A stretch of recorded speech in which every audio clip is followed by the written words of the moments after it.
G'day all, welcome back to the Techness Corner. I'm your host, Seb Luka. Why don't you guys just step right on in. Today we've got ourselves episode number 5 of our Tech Consult series. And essentially, we got some work to do. We definitely got some work ahead of us. So in a nutshell, why don't I turn around and let's get straight on into it. Let's go. So welcome back, y'all. I actually released couple of shorts leading up to this, which feature all set items that we'll be utilizing in today's Tech Consult. What is Tech Consult episode 5 of the series? Today is an interesting case. Officially, you're here, I'm guessing, for Tech Consults episode number 5. So we're gonna not diddle-dally too much, as this is the second attempt I've made at recording this video. I might put some extracts of the first part of the recording as bloopers perhaps. Later on, we'll see how we go. This video is going to be rather comprehensive. There's a lot that I have to get through with as little as possible said, so that we can get into the further what is essentially now a fix and what has been already fixed in relation to our computer that was brought to me to be optimized. Optimized what for exactly?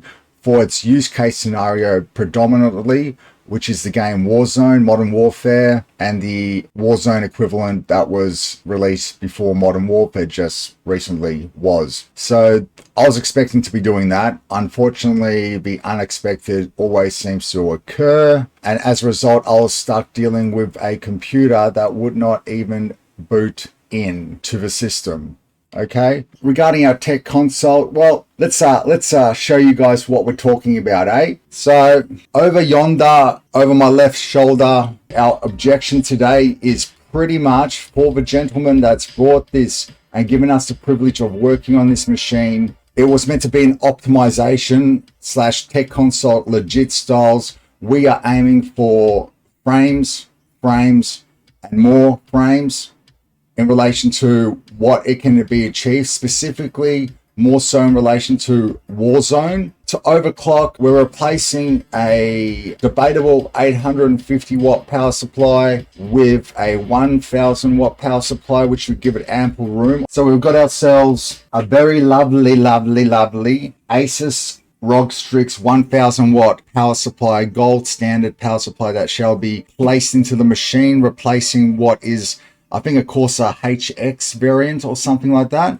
This was on special as well. It was a good buy. It's got a 10-year warranty attached to it. Japanese capacitors and whatnot. But if you're after more specifics in relation to this power supply, then check out the unboxing video on it. And you guys are more than welcome to hit the link in the description below if it's there yet, and or find it at the Techness Corner once it's been uploaded.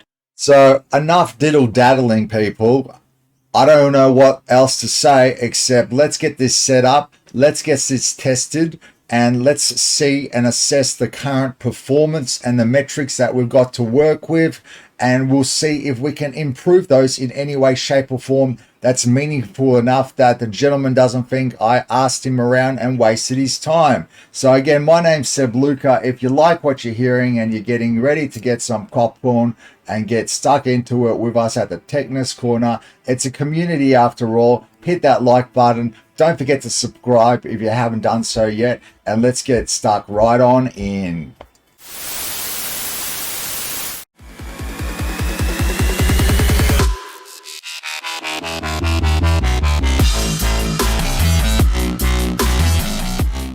We shall call the machine Mr. Project G.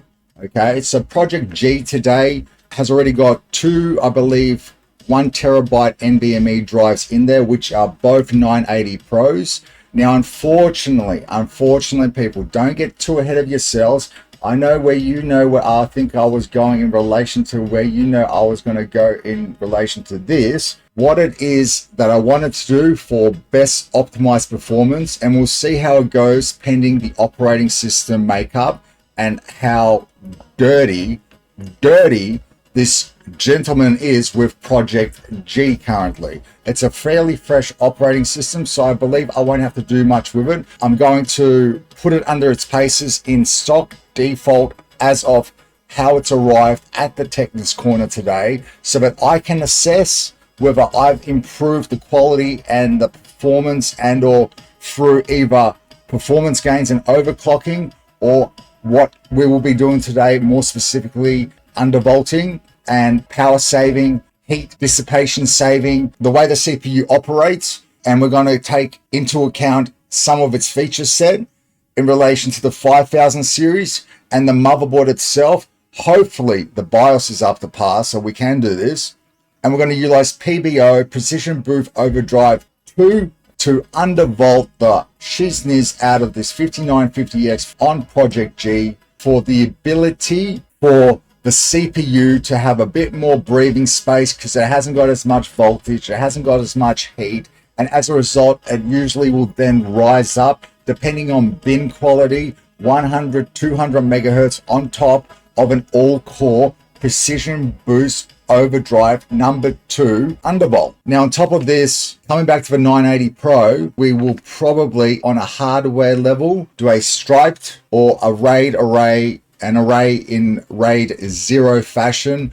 Obviously no redundancy there, but one goes, they all go anyway. And in the RAID 0 fashion, of course, what we're hoping for is a boost in performance. Sequentially speaking, these drives, I believe, have either a read or write of 7,000 megabits a second. So on the file transfers and whatnot, if we combine these, in theory, I've had RAID arrays on a hardware level that have literally double the performance in relation to that, providing there are no other bottlenecks in the system that will minimize those results, because that in theory is what's meant to occur. But even if we get, say, 10,000 megabits a second sequentially read and write, that's going to be a bonus, and it's going to be a nice 2 terabyte games drive for the gentleman installed. And then lastly, we have to get into what will be that monstrous 3080 Ti, soon to be replaced by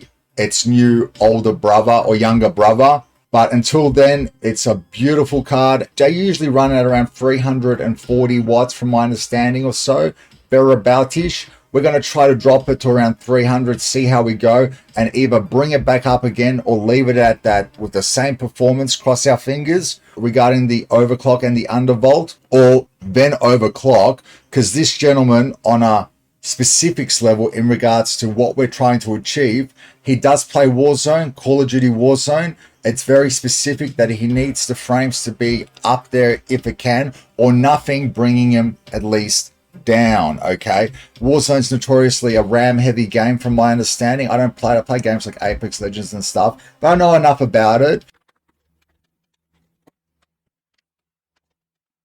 Tech Consults number 5 officially under the way. We're going to hook this up and chucker. It's only going to be on the 1080p monitor. What I neglected to mention earlier was the gentleman is going to be playing 1440p and or eventually 4K, so the GPU is going to take the brunt. That's why the GPU is getting an overclock more so. So much I can do with 5950X in relation to what it can get. So an undervolt for improving its performance in relation to lowering the voltages, spikes, anything associated with that with PBO2. And it's going to be a highly optimized system, and in turn, what I'd probably say is pretty much a thoroughbred up until the point of just recent, when we had those couple of CPU launches that have now inevitably surpassed what is probably one of the greatest chips, or could be debated as one of the greatest chips of all of time on a consumer level, at least for the time being. 16 cores, 32 threads, monster when it comes to workloads, and we're going to assess that now with some of our diagnostical software that we've got hidden away on not our IBM USB, one of the originals, but our 64 gigabyte over here. About to turn her on for the first time. I'm going to put onto it Cinebench probably 15, but also specifically R20 for the chip specific era that it is. I've got R23, may use that as well. may use that in unison. Diagnostical software in relation to HW info as well as CPU Z. Also, crystal disk mark shall be placed on in relation to the drives and what we're trying to at least achieve, or at least show that there's no loss in performance, hopefully some games. And yeah, we have to double check the BIOS and stuff. So once we're in there and we're running some tests, I will redress and address you guys in relation to where we're at and where we're going. So let's see where we're at with this 3080 Ti 5950X, getting onto the optimization through our tech consult, which is Tech Consults episode number 5. Thanks for tuning in, guys, and hopefully there's no dread. Cross our fingers. Let's go. Hey, mate. Look, I just turned it on, right? Plenty of time to get through everything in relation to my time management, okay? Because I had to get some other things done. But I turned it on just now. Just question mark. Why is it giving? Why can I enter BIOS? But did you have this problem before in relation to the fact that it's a black screen? There's no signal in Windows.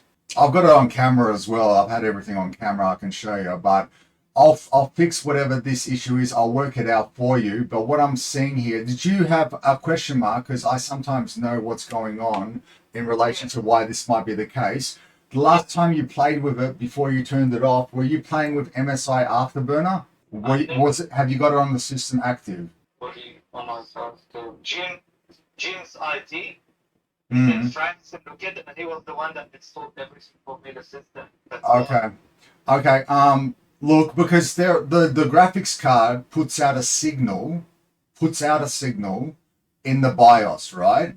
Yeah, part of the motherboard. So so it works. It's working fine. Then it puts the logo to where it loads up before it's about to hit Windows. And then as soon as it's going into Windows, the screen's going black. Okay, it's not restarting or anything. And the screen just goes black. I've seen this problem before. In relation to, okay, I'll try on another monitor. I'll try a couple of things. If not, then I'll have to suss out what's going on, because this is interesting. But I'll keep you posted, all right? Okay, do you think something went wrong in it? This seems odd because the graphics card seems to be behaving properly in relation to everything. This could be a driver issue. Did you install or update the drivers yesterday on the graphics card? It might just be a monitor thing. Do you have sometimes 2 or 3 monitors connected at the same time? This is horseshit then. All right. I'll see what I can work out. I'll double check the boot drive, because obviously you didn't go into the BIOS and you didn't change the drive to boot up from something that couldn't drive. I'll work it out. I'll see what's going on with it, and we'll see if we can get it lighted and into Windows, so that If not, then we'll deal with that when it comes. First, we need to work out why this ain't getting into Windows to begin with. All I had to do was jump on this, turn it on, get the do the tests, okay? That was going to take 10-15 minutes. Then I was going to change the power supply, do the undervolting, do the overclocking for the GPU, retest, and then I know I don't have to practice because I know how to do this. Retest, and then call you up, say I'm ready in an hour's time, come down, and then I'll just play with it for a little bit. No, that's what was meant to happen, but this is not normal, okay? This might take me 5 minutes to figure out. It could be something stupid, or I don't know, okay? I was expecting just to turn the computer on. I'll work this out. We'll see what it is. I'm saying it's really weird because I swear to God I was playing with it, man, yesterday, like when I came back. Okay, I'll work it out. Oh, but on a second note as well, for future reference, I'll tell you when you get here in relation, because we're going to change the power supply. But that, you know how you got one power cord connected to the GPU? Yeah. You should always, on a 3080 Ti, you get 2 of them. So you get the other one that's connected to the PSU, and you connect that up, right? Because it's got 2 connections, but it comes from one connection, get me? one rail. Yeah, the new power supply's got 6 of them. Perfect, awesome.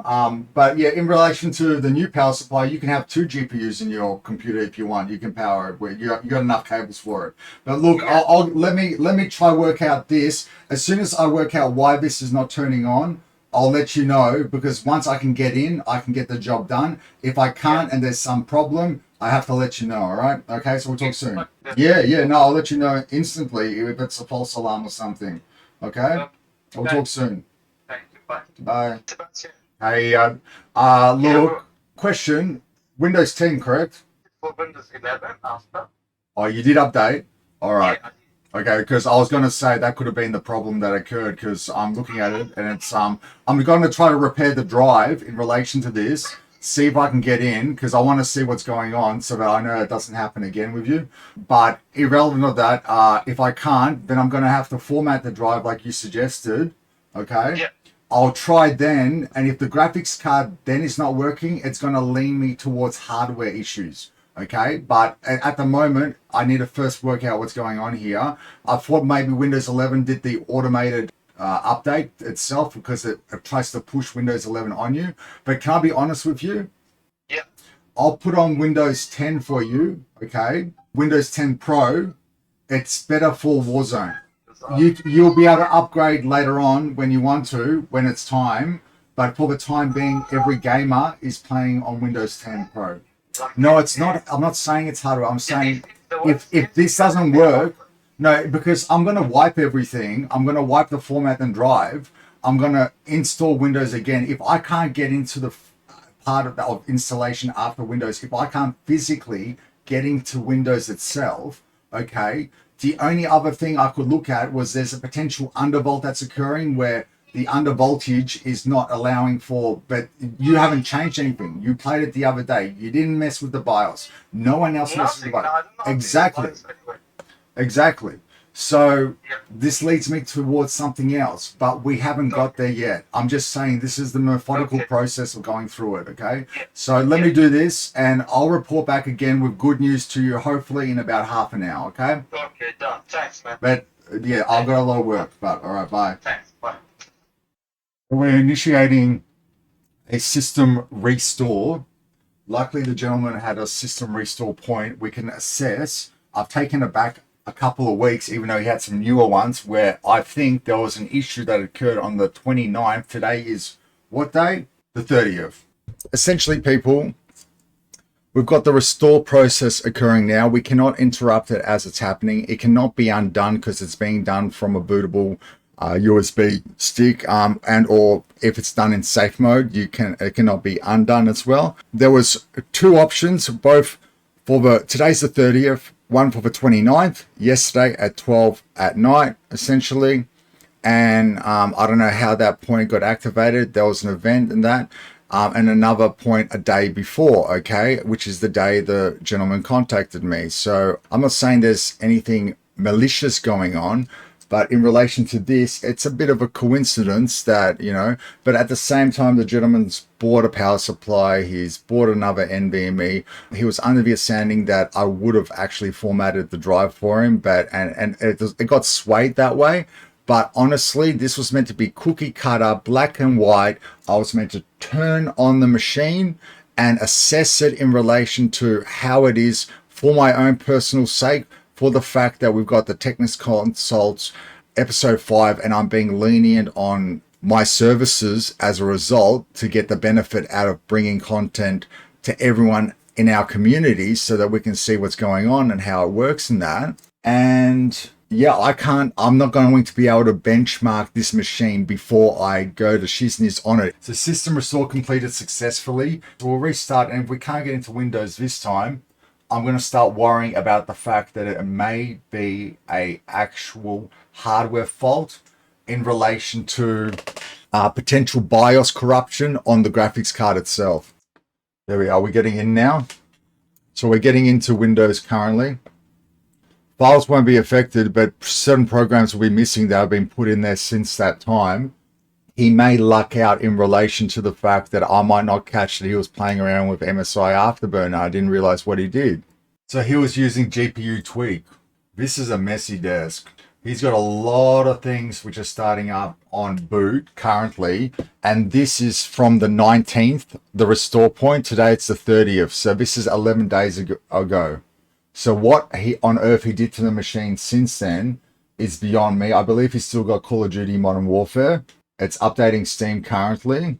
This gentleman, in regards to Project G, just specified that he doesn't know much about software and does not dabble. So whatever was there was on there from the person who sold him the machine in relation to some place called Jim's Computing or something. Hey, look, when you have fun with games and stuff like that, you know, I understand that. And you can be, you know, an elitist, or you can sometimes even enjoy God mode, people. God mode can be a fun event as well, but it does break the game rather quickly. And if you don't get the right God mode, it might break your computer as well. All right. Lesson perhaps learnt. Project G has been salvaged because of me. Thank V for doing the work. Tisk. Anonymity aside, I am going to respect my client's privacy, because it's all right to be a pirate. I may or may not have just skipped through something, guys, in relation to completely exposing what may or may not be harboring on this system under the rafters, especially since we've gone back a couple of weeks to a restore point and what was injected into it in between that phase that caused it to have essentially what we call the system of blackout. And now you know why it was Project G blackout. I just spoke with the client. Project G has been amended in relation to the tasks that need to be performed, and we shall continue. Now we are essentially treating this as a new build completely. I will take over the reins of this Project G / blackout edition of Tech Consults, episode number 5. I'm taking over the reins of this system. We're going to start afresh. I'm going to put a new PSU in it. We're going to chuck an extra NVMe in it. We're going to format all the drives. We're going to do a hardware raid for this gentleman. And then we're going to optimize the shizness out of this 5950X. Once we get into the operating system, which is Windows 11 going back to Windows 10 Pro for the time being, best for Warzone, all right? And then we shall overclock, not undervolt, but undervolt to overclock the 3080 Ti, people. So let's go. About 6 hours later, I'm going to be nagged, but the job will probably be done. So I could get into BIOS. It was giving me a black screen. I've seen this stuff before. I know how to walk around that sort of a scenario. I informed the client. So in relation to Project G, I informed the client that this is the case. Adamant, he didn't know this was happening. So I fixed the problem. How did I fix the problem? I had to... Luckily, there was a restore point active. That was a restore point activated on an auto restore. It was approximately 11 days back in time. Okay, since then, I have cleaned up the operating system ever so slightly, because when I rocked up to what was the 19th of the 10th, 2022, according to this PC, no offense, it was a bloody joke, okay? So whatever happened for the next 10, 11 days up until the point that it came to me, because there were issues and I could see timestamps in relation to a day before the gentleman called me, obviously because he had a problem with his computer, a lot more was going on with it then as well. We've mitigated those waters. We've got it started again. Now we can start effectively Tech Consults episode 5.0, where, or again, I apologize, but what we're going to do is we're going to benchmark the computer in relation to a couple of benchmarks, okay? And then after I then subsequently, and you guys may or may not have already seen the footage and or the video in relation to the unboxing of the 1000 watt Asus PSU, and we're going to have to install that into this case. So after we get the benchmarks done, I'm going to do the unboxing video and get the recording for that. What you guys will be fast forwarded to will be myself already with the box open and installing the power supply into this case, because we are also going to be overclocking the 3080 Ti. So in relation to what it is, it's a beautiful PC in general. It just needs a bit of work.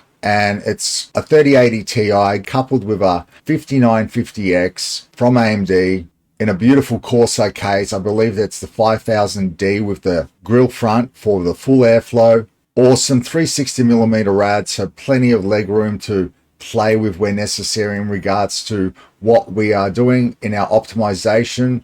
We're trying to get as much performance out of this system as we can. The best I'll do in relation to the CPU, the 5950X, is I'm going to do something a little different regarding the undervolting.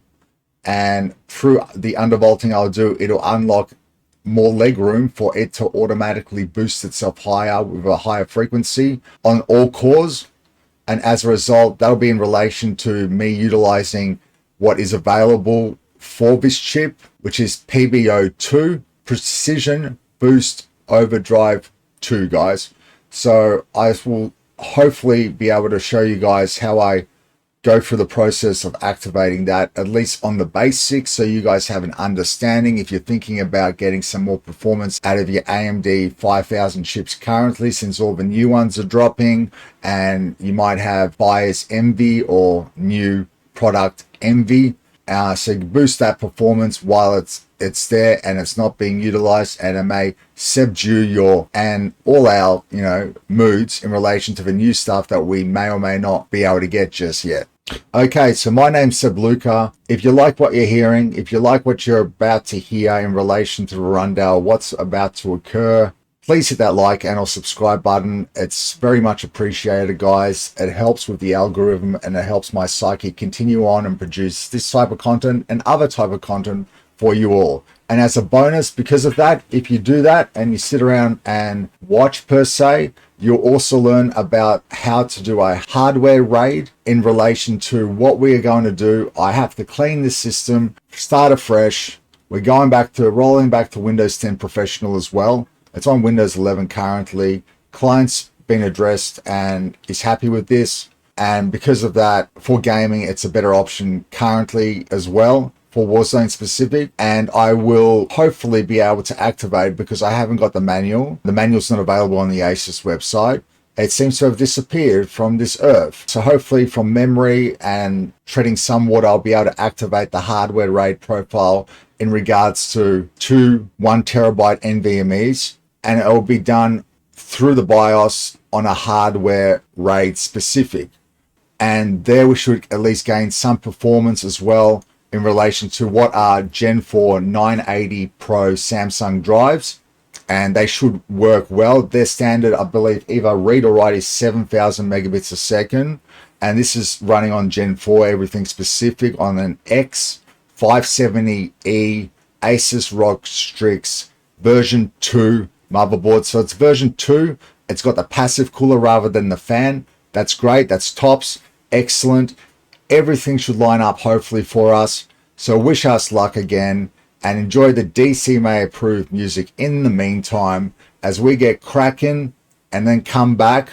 And once we're back again in relation to what will be perhaps 5 to 7 minutes of me running around at an increase of 1,000%, will be us then addressing, will be after the install of the PSU. There'll be probably some commentary, and then depending on how we're going, we'll see we can run through the BIOS aspect of things, see if we can get that working if we can, and then we'll do some benchmarking in relation to how the system is running then before I tinker more with it still. And the tinkering still will be in relation to then also beefing up the GPU after, obviously, at some point, getting that 5950X to a set level and standard where it improves on what will be the scores that we will show you right now. Okay, so we're going to get into that benchmarking now. So sorry about the winded introduction, guys. I want you guys to have a rounder picture of what's going on, how we approach these type of things. Okay, and like I said, this was just meant to be a consult regarding optimization. It's turned into much more. And in this industry, in these type of positions, you have to be adaptable as well. Otherwise, you may lose the work because you have to be able to do it all at times if you're this type of person. So yeah, thanks for joining us, and let's get cracking. First things first, I had to address a couple of things that would pretty much stop the test from running. Okay, so I've already done some stuff which will definitely improve my comparison results. I don't have to run HW monitor and check temperatures for the time being. We're just going to get a relation of scores for you all because I was already aware that it is running safely. What we'll do later on is also compare voltages and everything and temperatures as well. Get a semblance of what the GPU is running at as well. First things first, let us run Cinebench R23. So we've got Cinebench R23 up. We've already got, the scores are being wiped, which is a shame. We did get a score earlier on. We do have a 5950X. I don't know if it's reference or not. That reference processor has got a score of 24,812. Okay, so we'll see how we go in relation to everything here. What will take long is a single core, but we'll get both done in R23 and also R20 because I need to do that for my own sanity. So let's get started, people. The multi-core has begun, and I shouldn't have to fast forward through this. We can watch it in real time. Where I may need to fast forward it will be for the single core. It just takes a bit of time, one core running through this test effectively itself.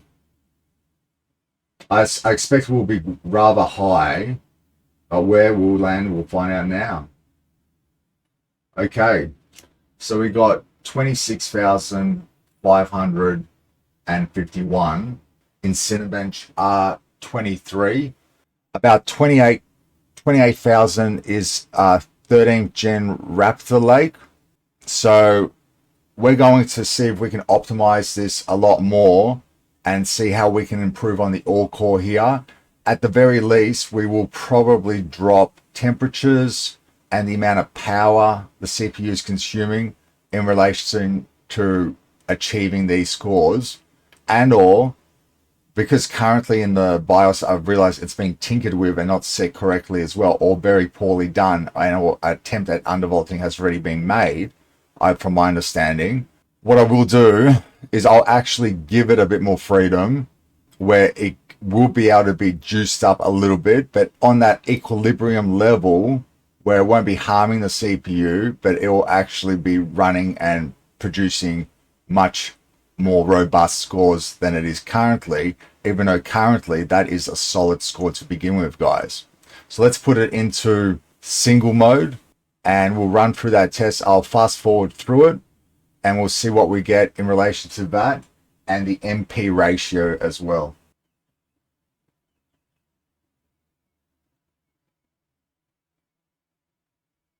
So as you can see, this will be a tedious affair. Bear with us. We'll get through it in a snap of our fingers. Well, actually, it's going to be fast forwarded. So enjoy whatever B-roll music is on as well at the same time for a split second.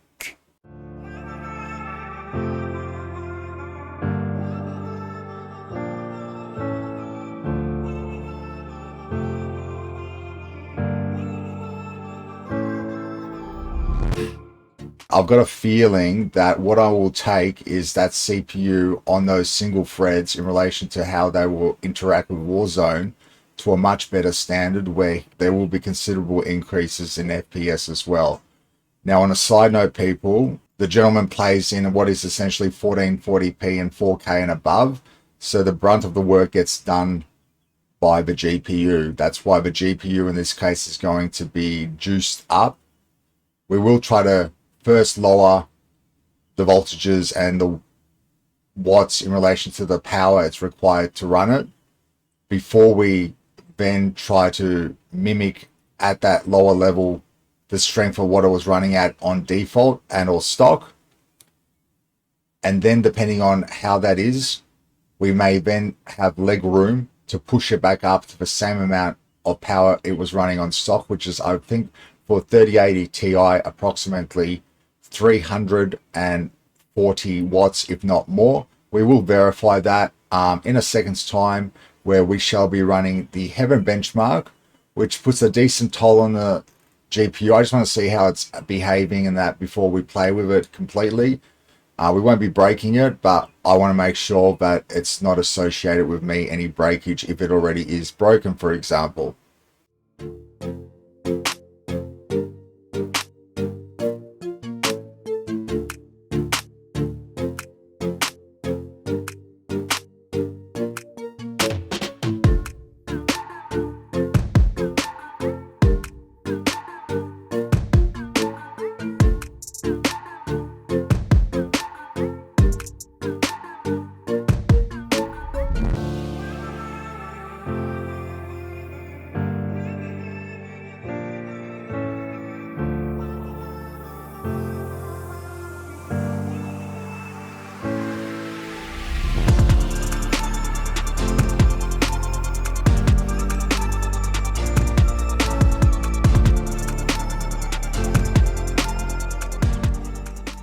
Okay, people, and what we seem to have gotten is 1316 on the single core CPU Cinebench R23 run, in conjunction with 26,551 on the all core, and that's an MP ratio of 20.17x.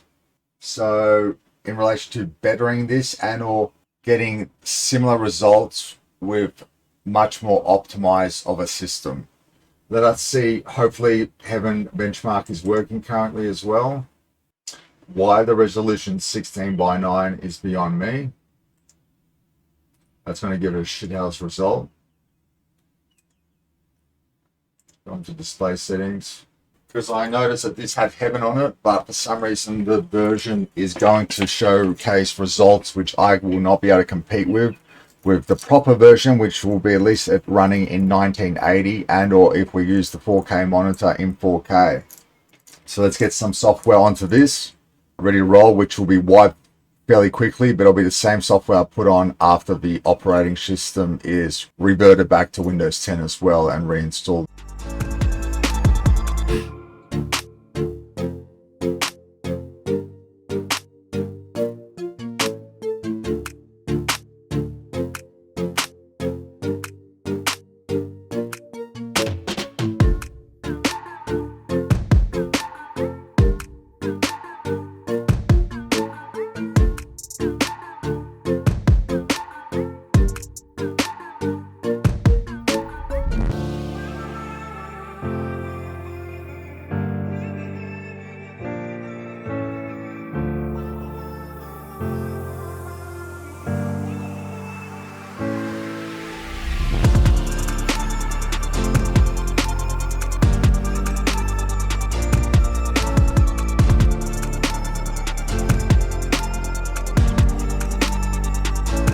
Okay, so I've added a new version of Heaven. We will assess the GPU and how in our DirectX 11 load computers running in. We'll run that benchmark in a second.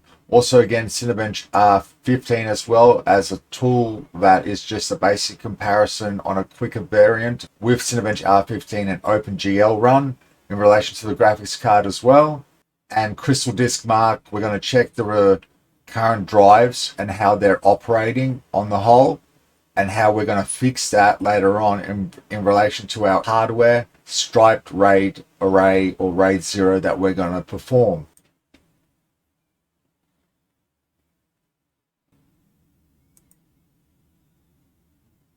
But first things first, we're going to run Cinebench R15 with some diagnostical software at the same time. Unfortunately, the gentleman's HW info / monitor hardware monitor pro is a trial version, but we'll get the gist of it in relation to the numbers I need. So we're going to run the CPU test now.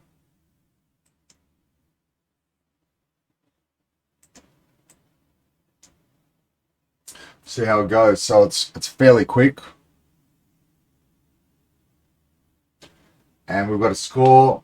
Our score in relation to Cinebench R15 is 4,361. Let's run the CPU single score. And this time it shouldn't be as long as R23, but we shall fast forward through this part as well. So see you guys soon.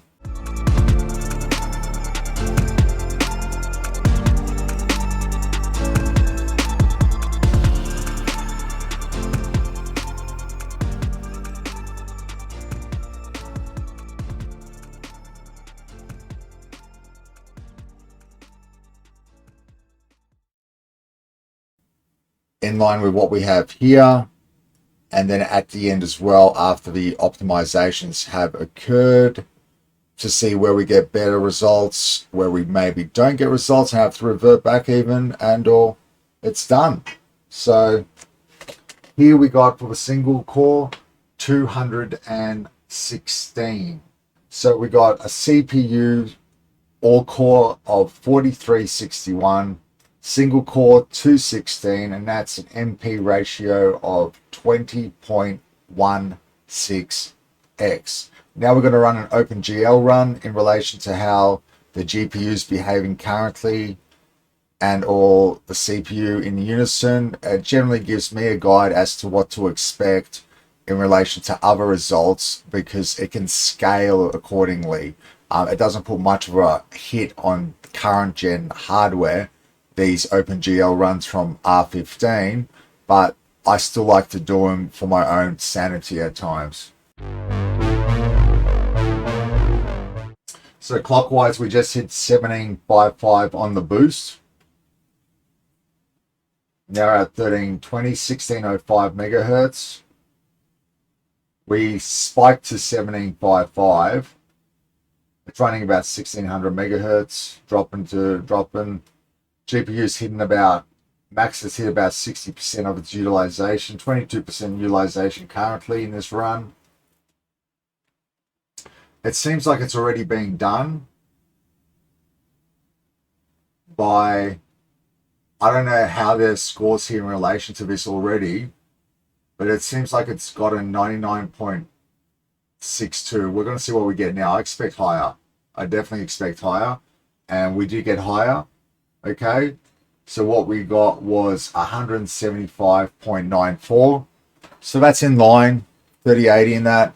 My 6900 XT, for example, in relation to my 10900K, gets about 220 the way it's set up or so. Maybe a bit more, 240 now after OpenGL optimization has occurred on the AMD front.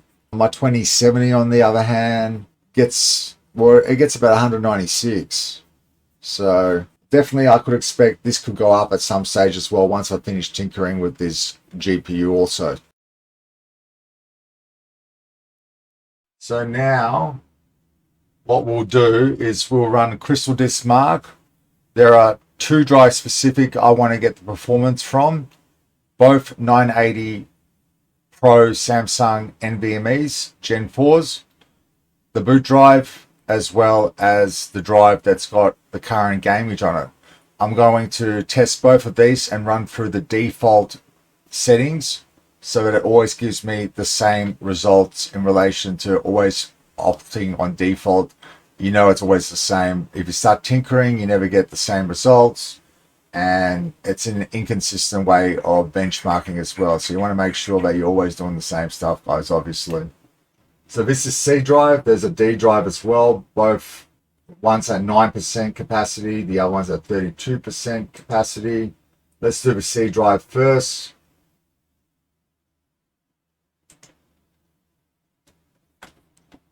And we'll pop that into full screen.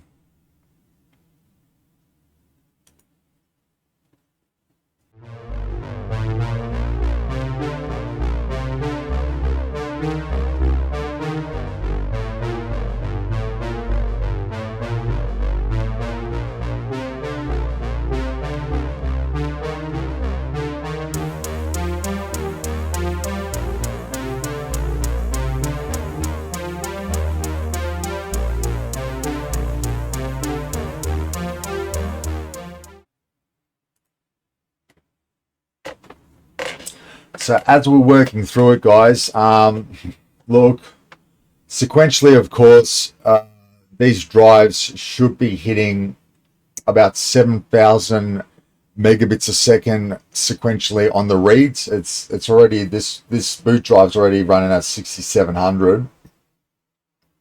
So that's 300 megabits a second below what it should be. Hopefully the other drive that definitely won't have any resources running in the background, you hope, is healthy at least, and runs at the 7,000 or closer to, because 7,000 megabits a second sequentially on the reads is what these drives are meant to be able to sustain and hit. The 4K render are pretty decent scores, I guess. You know, not, you know, it's to be expected, but I do expect better results once I get my mitts into this and we get everything optimized for our tech consult episode, say it with me, number 5 at the Techness Corner, guys.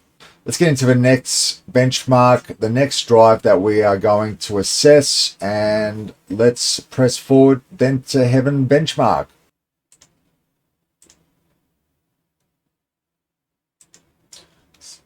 Same thing again.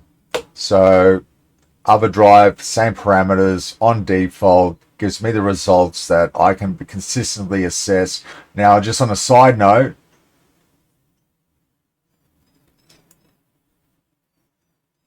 I was receiving about 4 years ago, or 3 years ago thereabouts, about 10,000 megabits a second sequentially, of course, read and writes, in relation to my Gen 3 drives.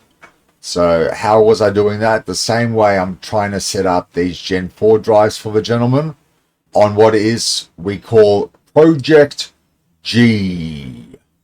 And Project G, in relation to this computer that has no name specifically and shall remain nameless until as of the client's choosing.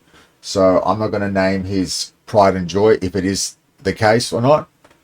But hopefully by the time I'm done with it, at the very least, he's very appreciative of the machine he's got, because I'm slightly jealous that I can't have something like this currently. It'd help with what will be the render, pardon the pun, because we're on the 4K render now, but what will be the 4K render of Tech Consults Episode 5, guys. So if you've lasted this long, don't forget to hit the like and subscribe button. And I'm going to fast forward for the rest of this benchmark to see what results we get. But look, 6100 on the sequential read is really low, guys. I hope we ain't got problems here.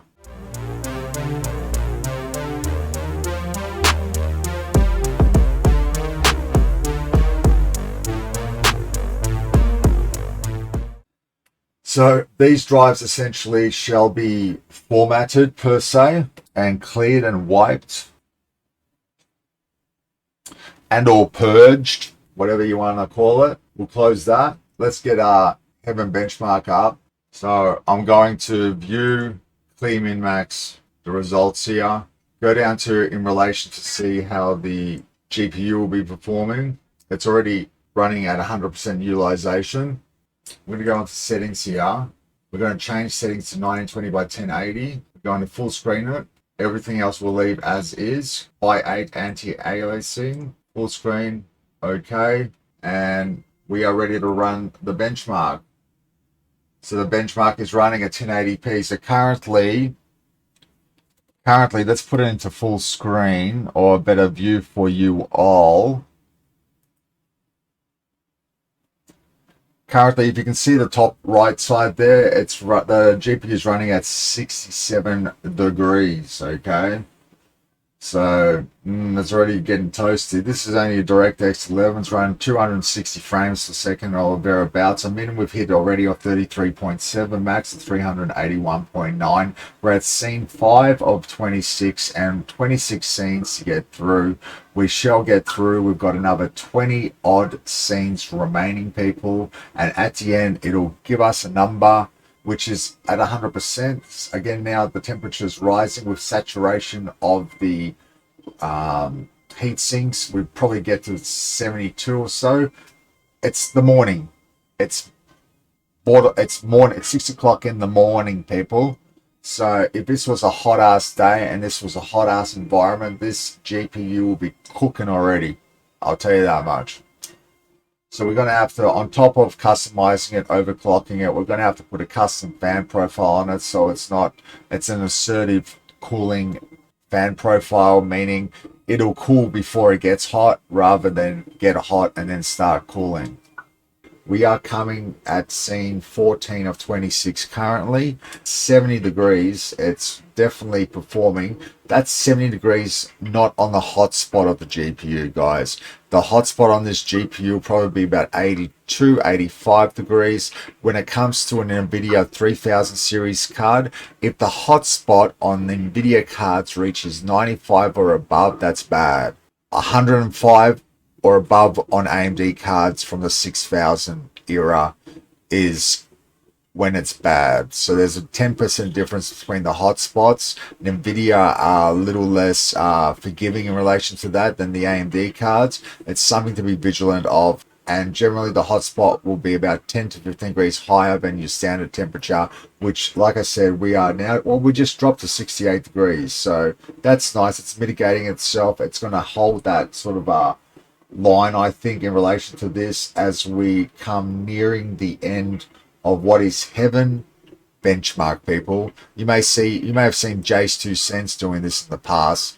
It's a decent test to also check the integrity of a card when you're buying it. You haven't got all day, you can't get all day to check it, but this is a quick way of checking it. And generally buyers who know what they're doing and know a little bit around things will be forgiving and forgive you and accommodate you in relation to this if it's a sale that they're not trying to stooge you in. All right, so we're coming to the end.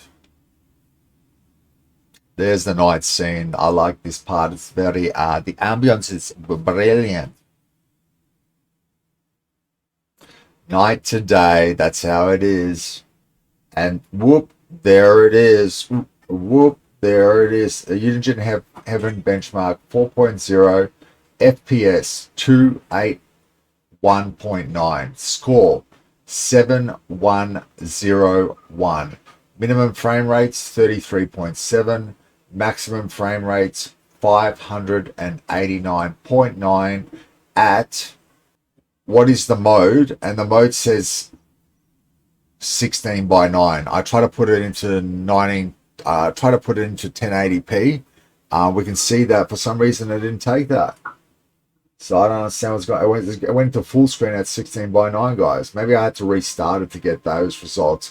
But after saturation of a little bit of time, we're at 70 degrees on the GPU. This test or this render and or where it's done now, even though it's finished this test, it'll still keep putting a load on the GPU.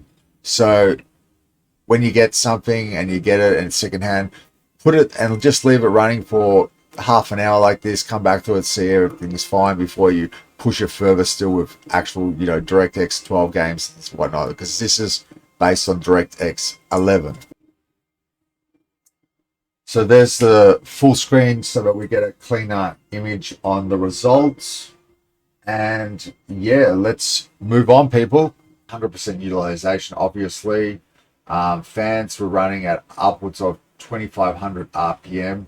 Temperatures on the other hand. Okay, so in relation to today, it's not as hot. The memory on the other hand was running at 84 degrees. GPU hit a top of 70.8 degrees.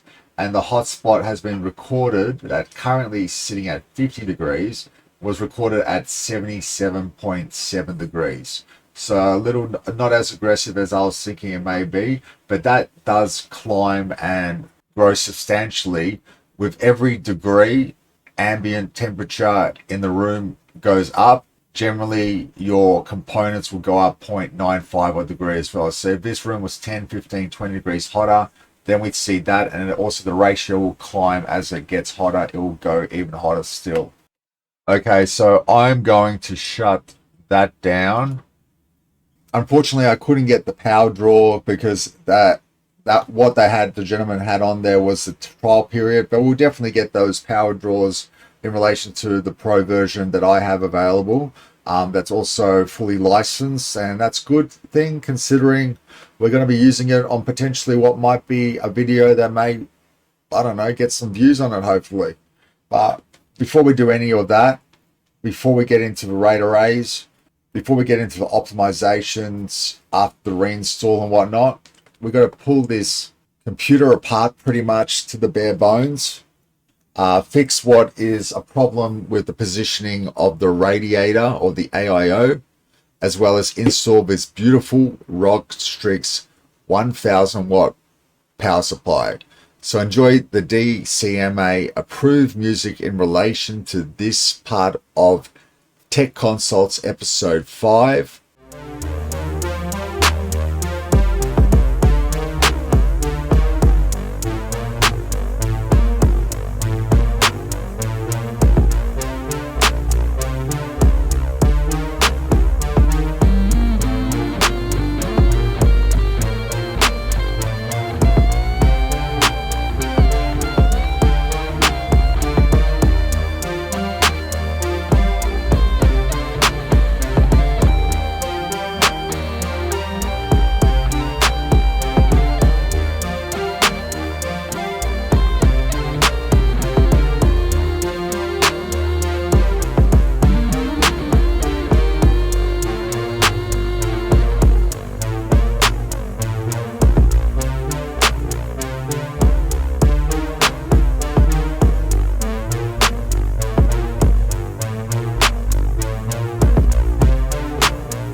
Told your friend you're not okay, and tell me what's wrong and why you never said you felt that way. And guess you're trying to stay strong and fake a smile until I look away. But I've known you too long, it hurts to watch your blue eyes fade to gray as you fade away, as you fade away.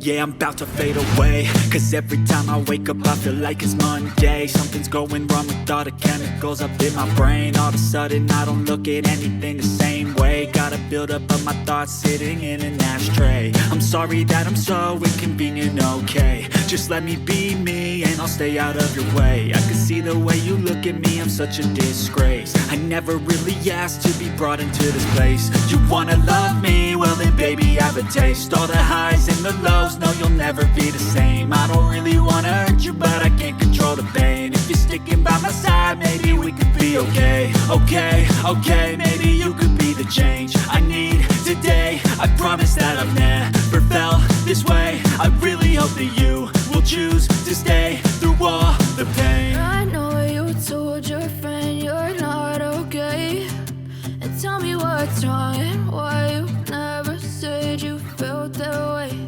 And guess you're trying to stay strong and fake a smile until I look away. But I've known you too long, it hurts to watch your blue eyes fade to gray as you fade away.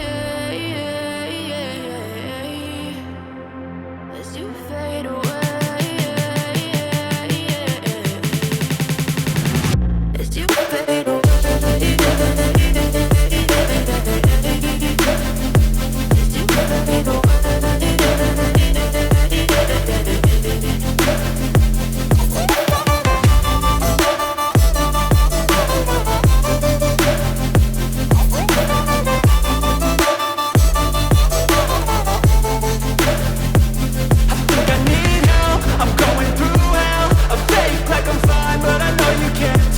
Like nothing I felt, my mind overwhelms. I think that I'm broken, but I hope you can't help. I know I'm not perfect, but some days I feel far more worthless. Baby, you make me feel nervous. If I still have you, I have purpose. It's all worth it. I know you told your friend you're not okay, and tell me what's wrong and why you never said you felt that way. I guess you're trying to stay strong and fake a smile until I look away. But I've known you too long, it hurts to watch your blue eyes fade to gray as you fade away. As you fade away. As you fade away.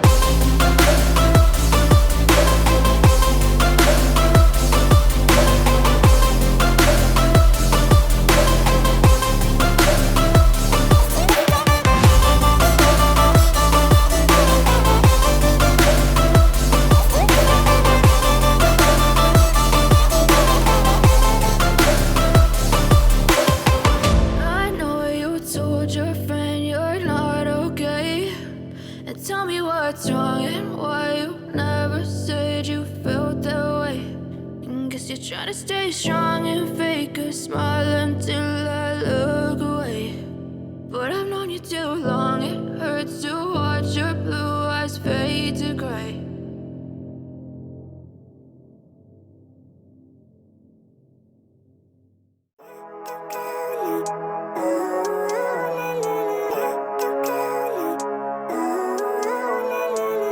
Living life, every day, late at night, not okay. All I want, and I pray, all I need are some better days. Fuck me, I'm looking in the mirror, so foggy, but I've never seen clearer. I don't really think anyone can save me, and honestly I'm not really sure I want saving. I like to be my own worst enemy. There's no risk if you don't try at anything, so I'ma just keep buying everything. See you in the next life, have to be a better me. I don't think that my head's on straight, gotta flip it and grip it and go and get an x-ray.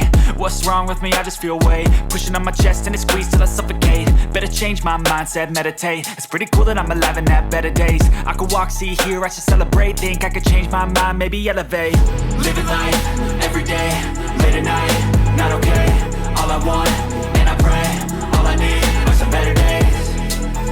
Yeah, all I need are some better days. Cause all I want, and I pray, I believe in the better days. I'm kinda stuck between a rock and a hard place. Do I work hard or live at my pace? You're only young once, yeah that's all great, but I also want a future where I'm okay. Living life is doing lots of cocaine. Wait no, it's living with no shame. Wait no, it's sleeping in on Sundays. I guess it's different for each of us and that's okay. Well I just wanna be happy, how to get there? Glad that you asked me. I think it's different for everyone. Some of us need work, others need fun. Some of us need purpose to overcome. But try to do what you love when it's said and done. Cause there's so many differences in each of us. Trust your gut, it can show you what you want. Living life, every day, late at night, not okay.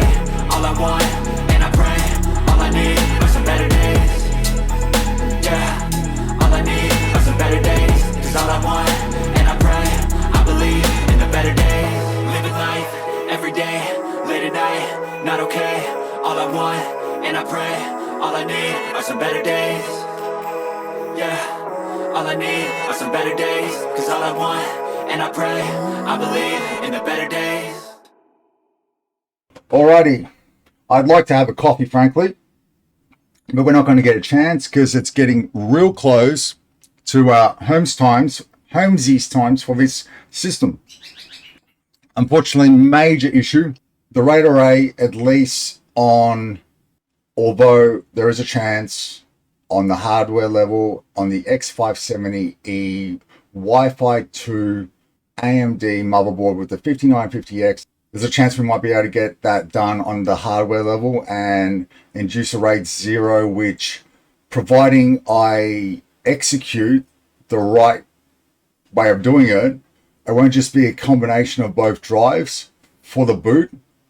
Okay, we're not after that, we're after the performance gained as a result of doing that in RAID 0 in that array.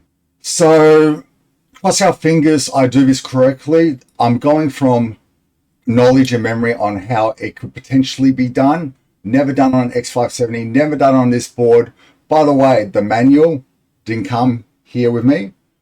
Not available on the Asus website worldwide, not available on the Asus website in Australia. I found the manual, but the RAID configuration addition and add-on, that's nowhere to be found. So, and I mean, I need an extra 2-3 hours to scour down where it is, even from another source, but there are no other sources of this one specific, and literally go hell to leather on Asus after the fact and leave some feedback going, what are you guys doing?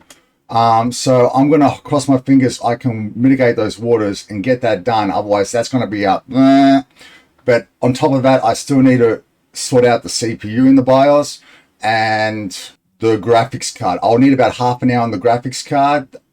That leaves me from now 1 hour to get the rest done. So let's get cracking. I'll turn on a better view for everyone.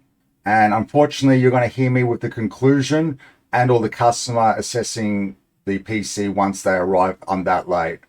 Even when you feel low, you can still go. Even when you feel slow, you can still go. Even when there's no hope, you can still go. I never answer to no, man, I still go. Go, go, go, go, go, go, go, go, go, go, go, go, yo, go, go, go. Hustle hard, hustle every single day. I'll be making moves till I'm buried in my grave. To the system, I don't wanna be a slave. I've been doing shit my way, or the highway. And in the driveway is a nice range. Cause I grind through the climb, I invite pain. You'll never hear me, bitch, nah, I don't complain. Just gotta flip the switch and you can go and obtain anything you want, anything you need. Your mind's got the key ingredient, it's belief. They'll deceive with the negativity, but I just slide right by that energy. Even when you feel low, you can still go. Even when you feel slow, you can still go. Even when there's no hope, you can still go. I never answer to no, man, I still go. Go, go, go, go, go, go, go, go, go, go, go, go, go, go,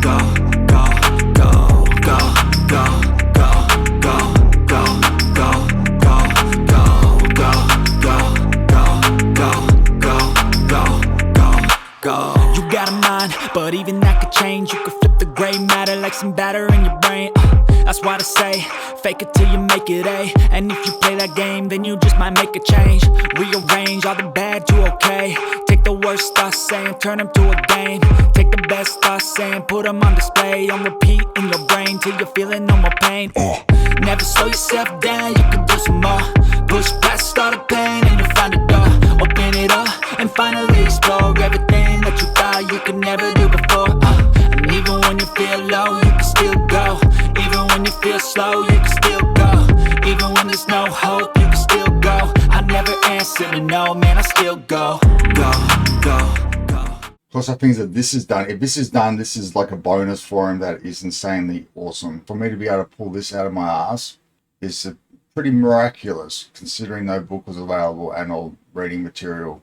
Go, go, go, go, go, go, go, go, go, go, go, go, go, go, go, go, go,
So it was a massive task, guys. As you can see, we're just restarting the computer for the nth 100th time, but we're just using my experience. I managed to work out how to set up that RAID 0 on the hardware level. There was no way we could do it on the software level, which would have been much easier as well. On top of that, we had to get some drivers installed at a secret location and time designation that was in between the BIOS and Microsoft itself and the operating system installation. That got done with the right drivers because there was 1 out of 3. Lucky me, I got the right one installed, and as a result it managed to put that together. The 1 terabyte 980 Pros, we're about to crystal disk mark it now because we wanted to, and I wanted to make sure all updates have been done, Windows has been optimized, all in the position and place where there's no background apps, nothing to stop or inhibit results so that we can get an accurate reading. On top of that, I've got the GPU sorted and optimized, so that's going to be great. It's going to run as much performance as it can for the same power essentially I was using before, with a little bit boost in performance. So that's what's been done there. Also, memory's been overclocked ever so slightly, which is always a great thing.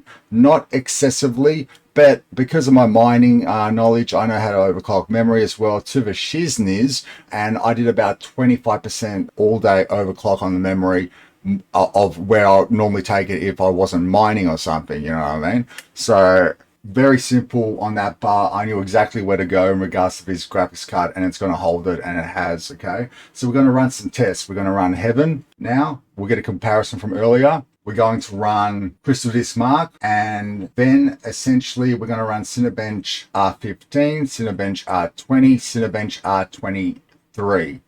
23 as well with the single thread, and maybe 15 with the thread. Also the OpenGL test. And then once that's done, I'm going to then concentrate on the CPU. I've got about an hour left.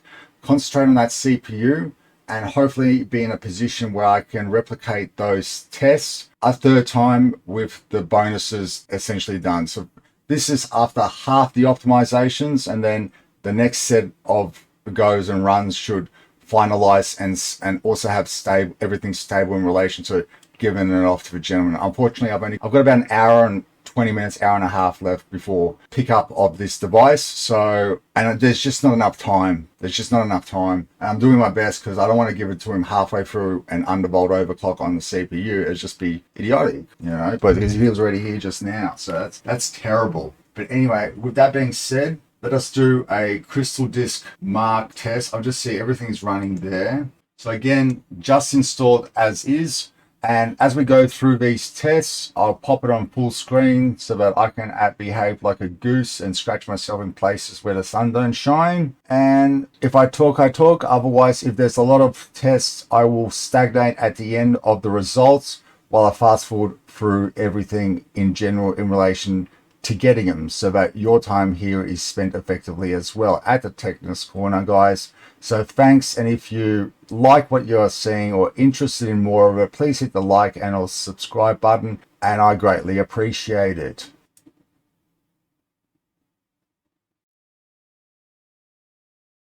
Alrighty, let's press play. And hope to God we get a good score here. At least over 7,000. That's all I really want. Oh yeah, that's what I'm talking about.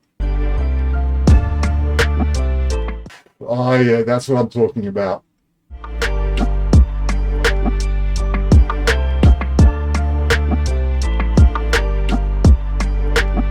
At 12,072, I have to say, sequentially at least, for the time being, I am quite content and pleased with the effort I went to in regards to setting this RAID array up, considering it was coming from fabricated knowledge in my head, essentially, that I had to just blast from the past and combine with experience and where it potentially is and how it would be.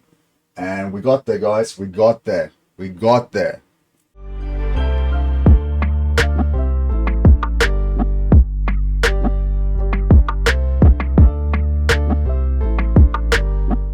So I better get myself in the footage here, because anything over 10,000 from yesteryear just makes me feel like it's 20, 2019 all over again. And I've got those world records in relation to, I had a world record in relation to the 10,000 on 3 drives per se, because when the Hyper 2 drives came out, there was a scene, there was an event where people were invited to come and experience this and get these things, and they were doing it. And it turned out that some people couldn't get it running and whatnot, and however it was done. And like, I didn't know this was the case until after the fact. I saw it on YouTube like a year later that this had occurred around the time that I had my Hyper M2 card and got near to these results in 2019. So technically speaking, had I been there, I would have been numero uno or due, you know what I mean, number 2 or something. But at least I would have had the status quo, and you know, without the status quo, without a piece of paper, I'm a nobody. You know that, guys. You know, that's why the Techness Corner, we take each other's backs, and we're a community, and I appreciate all the love, guys, and I love you back as a result. And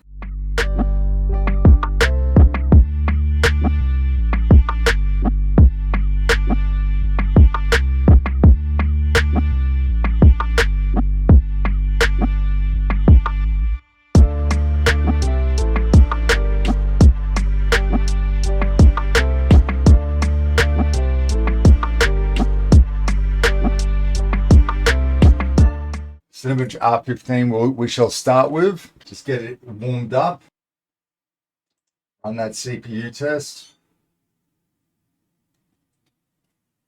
And it should be through it fairly quickly, so I won't be fast forwarding this one, obviously. And we got a 4452. That was pretty close to what we had before. Either we had a 4100 or 4400 from memory. Remember, we haven't still done anything with the CPU per se, but we've got a lot more streamlined things in relation to everything else. In relation to Heaven that we'll do after the Cinebench runs, we got in total 7100 on the settings that I will try to mimic this time around. The CPU tends to have a bit of a say in regards to these settings, unfortunately, but maybe the graphics card will just muscle some additional performance out of it, but I'm pretty sure it'll run a lot smoother and better in relation to Warzone. At least the guy's lows, by the time I'm done, his lows won't be excessive, which is I think what he was struggling with before, because 165 frames on 1440 plus or whatever he's actually using, he's using a widescreen monitor, extended widescreen, and he's getting 165 frames at one stage. That's pushing it already. That's pretty good on Warzone. So after everything I've done to unlock potential, I won't know what those frames he's getting up, but I know his experience, regardless of if they're up or not, will be 10 times better. I mean, every aspect of the computer I've bolstered up 20 to 30 to 40%, you know what I mean?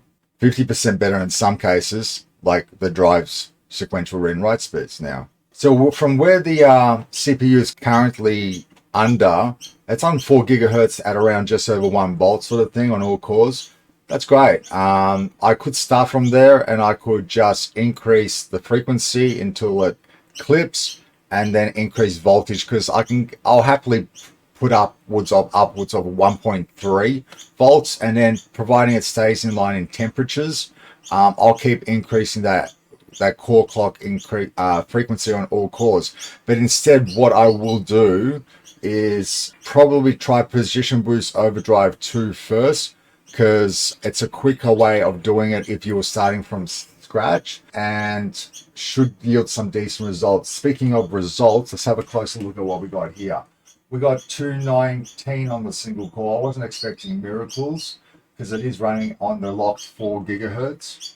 But we got an MP ratio of 20.29. So considering it's pushing it, we did get an increase of 0.19 on the MP ratio. So that's significant in itself already at this level. And now we'll run an OpenGL run and we'll see how we go. So before we got, what was it? 170 frames on the OpenGL run. Why it says it's already got, someone's got a 99.62. I don't understand where that results come from with a 3080 Ti. It hasn't been done yet. Why it's put it there? Go figure. But we got 170 like 2 or 3 last time, so we'll see what we get this time. I hope it's like 190-ish or so. then I'll be happy. But it's only going to be pushing it where pushing it can.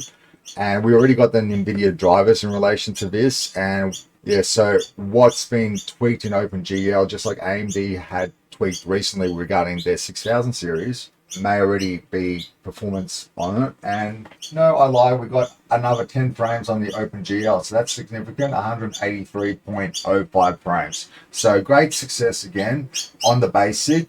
Okay, but we are going to now get into some heavier applications, make sure everything's running right in relation to also the temperatures on the card. I expect it to not be over 70, even though it's going to be working harder and pushing harder and getting higher frames. I've also done some customized fan profiles and whatnot. So because of that, it's going to be more assertive, and I'll keep cool before it gets hot. The point is not to cool it when it's hot, but if you can keep it cool before getting hot, you're doing an even better job. I'm going to full screen it so that we can get a better bird's eye view on this stuff here. I apologize for the bird in the background. It's a little baby. It needs to get fed. It's been complaining since 6:30 this morning. And let us move on to Cinebench R23 that we did before. So at the very least, we'll do that now. Cinebench R20 we didn't do before. It's more for my own curiosity because I've got a score I want to get around and or see how high this chip goes.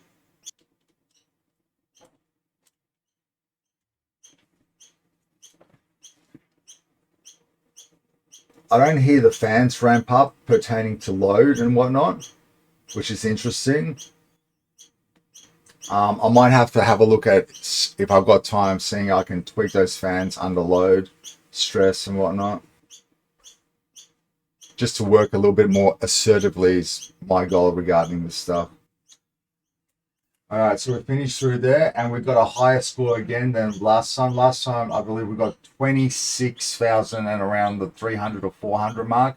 This time we got 27,032. So we are climbing, and remember, I have not addressed the CPU except for a couple little settings and just fixed everything else in relation to around it, so that then when I do the CPU, there'll be no problems, no variables. I just know it's the CPU that is pushing too much. It's not something else that's causing it to crash. All right, so we're gonna do the single core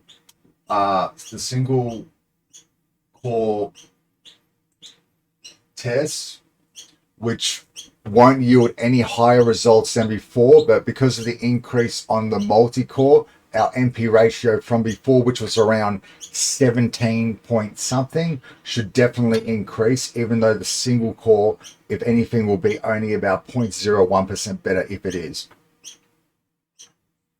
But after this, both of these will be addressed in relation to what will be improved will be single core performance, definitely, which will translate to a little bit of a boost on top of the 10 frames we already got on OpenGL. For example, there'll be a little bit more of a boost in relation to that, which means in Warzone on the whole, I believe there will be an increase in frame rates for the gentleman.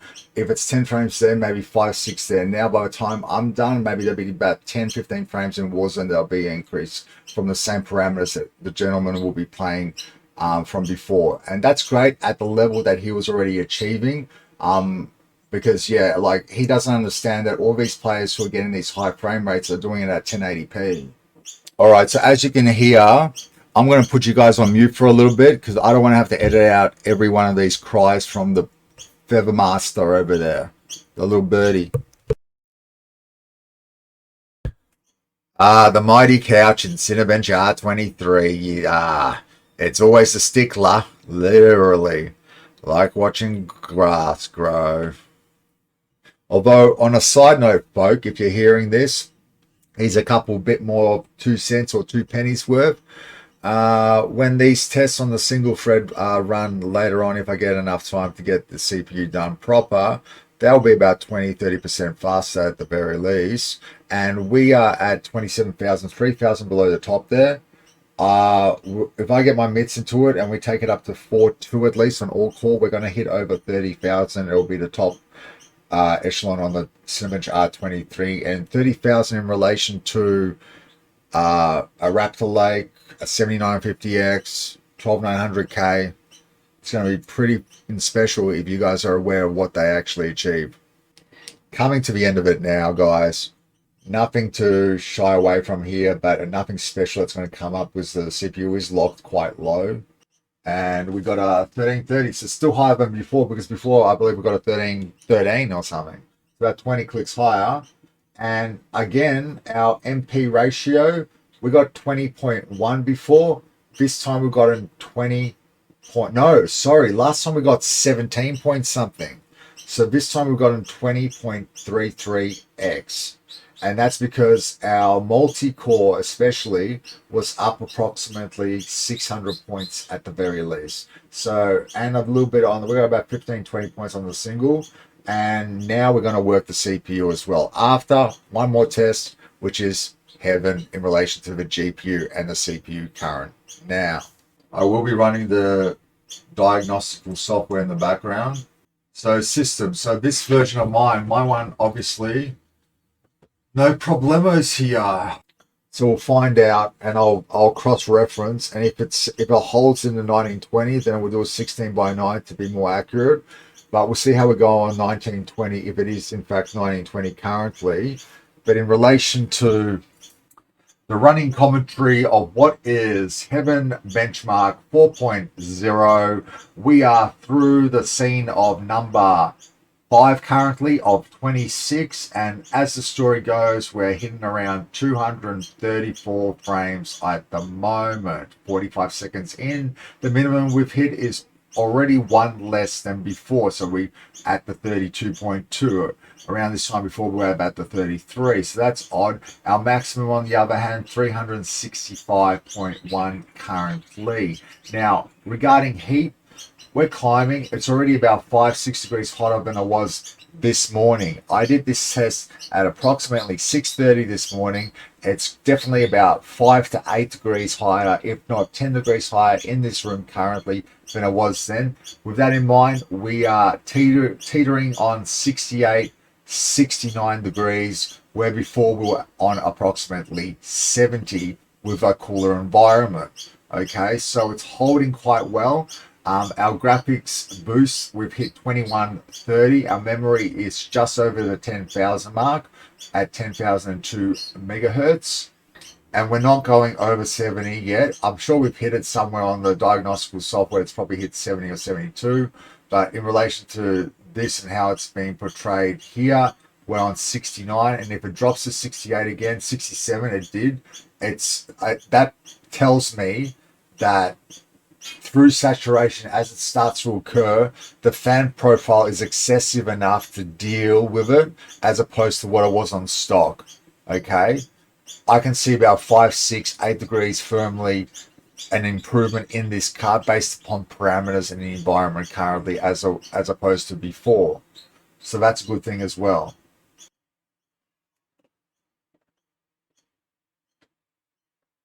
So you can see the bottom right side. I don't know if you guys can make out the top right. The top right's got some further information as well. We are coming to the night. We are coming to the night edition of the Heaven Benchmark 4.0. Welcome all. Welcome back to the Techness Corner as we traverse through and up the stairs of the castle to have a look at the beautiful landscape and view of the floating islands.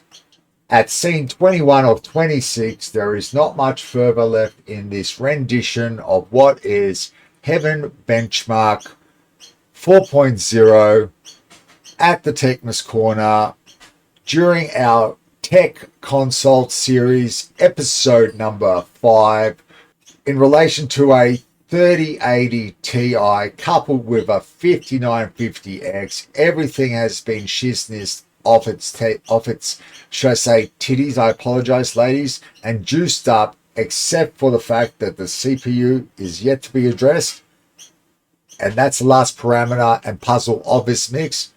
And once that's done, massive gains will come across the board. It was a matter of getting everything perfect before executing on that. And I wanted to show the increase as a result of the other things, and then the increase from the CPU alone on top of that. So as we come to the end of this rendition of heaven, don't forget to hit the like and subscribe button. And we got approximately 1,000 points less. But it was on 1920 by 1080. As opposed to before it went into 16 by 9. So this is a preset custom on Ultra, tessellation on Extreme, 6125. So I'm going to run this test one more time to make sure that the card is running fine as well. But before we do that, we will close this. It's kicked back here and it's on Extreme. We will run it again so it's definitely 16 by 9. But if we're at 71 degrees, I assume the hotspot will be around 79, 80 at the moment. So 2010 megahertz we were striking. That's substantial considering our boost clock was only addressed to 1755 before. So now we're boosting to 2010 megahertz actively in this test that we just ran. So top score 16,536. The best I've gotten on Cinebench R20 in the past is 9,400 or thereabouts, but that was on a 12 core, 24 threaded 3900X T chip. So we've got a 5950X now running at 16 cores, 32 threads, and it's about to finish up Cinebench R20 as we speak. Here we go. We got 10,393. That's an improvement on my highest score in relation to this. Not being the 60 core 120 thread, we beat the 16 core 32 thread Threadripper by 4,000 with a percentage click on the 3 gigahertz to the 4. Now we'll try, I'm not going to run the single core just yet. We will run it after the fact. So I'm going to close this up. And now I shall run Heaven one more time on definitely 16 by 9 because we should be getting a result that is pretty much, I was expecting above 7,200 frankly. So I shall benchmark. In window mode, it actually might go worse again because essentially you're not dedicating all the resources of the PC to a full screen application, which then it prioritizes its resources. This may cause a problem in relation to the score as well. That's a lower amount. I was expecting... First, use your fingerprints to unlock the device. Thank you, Bigsby. I was expecting a higher score, but I am under the assumption that we got a really good score, considering because it was done with parameters that were more excessive than the original testing was regarding 16 by 9 as opposed to 1980 by 1020, or sorry, 1920 by 1080. And as soon as this is done, we are going into the BIOS again and trying to tweak this CPU for the proper first and last time, more than likely, of its life, because if I hit it on the nail or get the nail in the coffin proper, then it should put to rest any more tweaking that's required. I'll save a couple of those profiles as well. And yeah, in case something for some reason resets itself, if I ever have to activate it again, it'll save me a hassle of finicking. And all the gentlemen will know of the overclock profile in the BIOS, which will be set for obviously the system to be loading up from once established stability.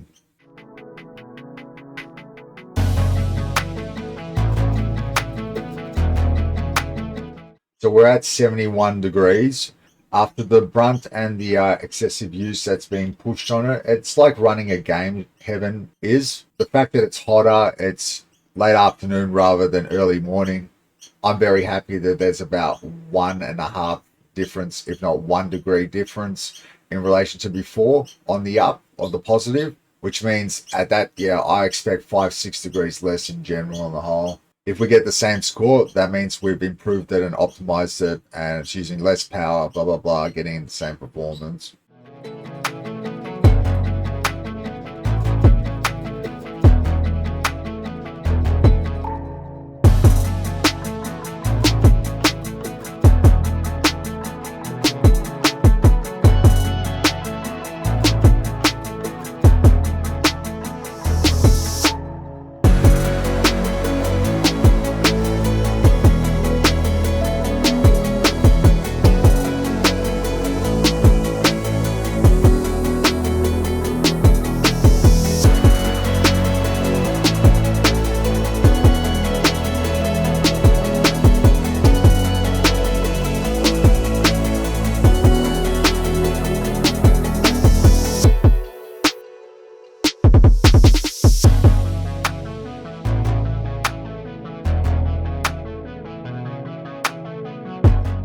So that explained it. My version was locking in those settings. So under the same parameters, we got an increase this time around. A max frame rates of 603 minimums, never dipped below 51.6. So that was 20 above the minimums before. On the same parameters as earlier, with further optimization of the system on the whole and the graphics card, we got approximately 250 points more at the, what we had was around 7120 before. This time we got 7387. If I'm wrong, I'm only wrong by 10 or 20 points. I'm happy with this score. I'm happy with the performance that we are starting to achieve. And now that I'm getting into the last part and the home stretch of this, once the CPU is done, you guys may, and I myself, may be utterly surprised by what blows out as a result. And now I shall restart the machine and let the pain begin. Okay, first things first, I'm going to do one thing.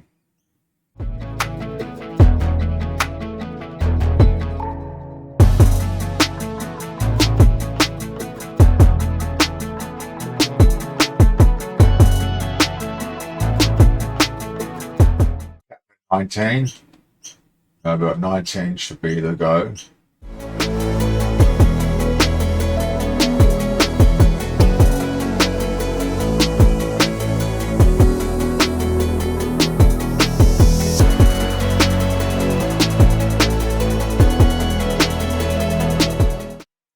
Okay, so we're not going to put it under massive strain at the beginning. We're going to establish if this is stable.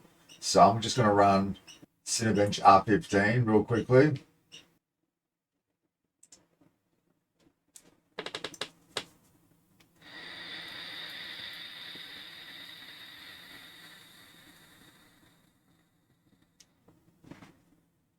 We got it 4706. Okay, so I've already taken it to a level that the professionals say is the maximum for it. So for example, I've got this set up like this because of the camera. Yeah. But if I drop it just... No, that's okay. I can see it. Hopefully we can see that still there with the reflection because the camera's really poor regarding exposure. But we got 4452 after we got 41 before. Now we got 4706. But it's more I'm testing stability. I need to make sure this is stable so it doesn't crash on you later. Yeah, okay. It won't crash in a game or something like that. Yeah, exactly. So I'm going to run, now I'll run a heavier test. We'll run this to see if it's stable one more time. This is a heavier test. It might blue screen. I might go back into, and I'll have to drop something a little bit. This is a very heavy test. This is what they show you the results in regards to performance. Cinebench R23 with the new chips. Okay. Yeah. Hopefully it doesn't do blue screen in a game or crash. This is 100% load. The game will be about 60-70% load. This is harder, so if it doesn't crash here, it should be fine. But if you get over 30,000, just listen. So before we got 27,400. That's good. I'm happy with that. So we got a better score again. Okay, well, do you know what Raptor Lake, the newest 13th Gen 1 is? Yeah, the new one that came We saw it, it had 29,000. Yeah, And then but that's without overclocking or undervolting. Yeah, but yeah, that's unbelievable considering whatever they're showcasing shit numbers. That's what I'm saying. Yeah, they're just marketing, you know. That's true. So we've got that.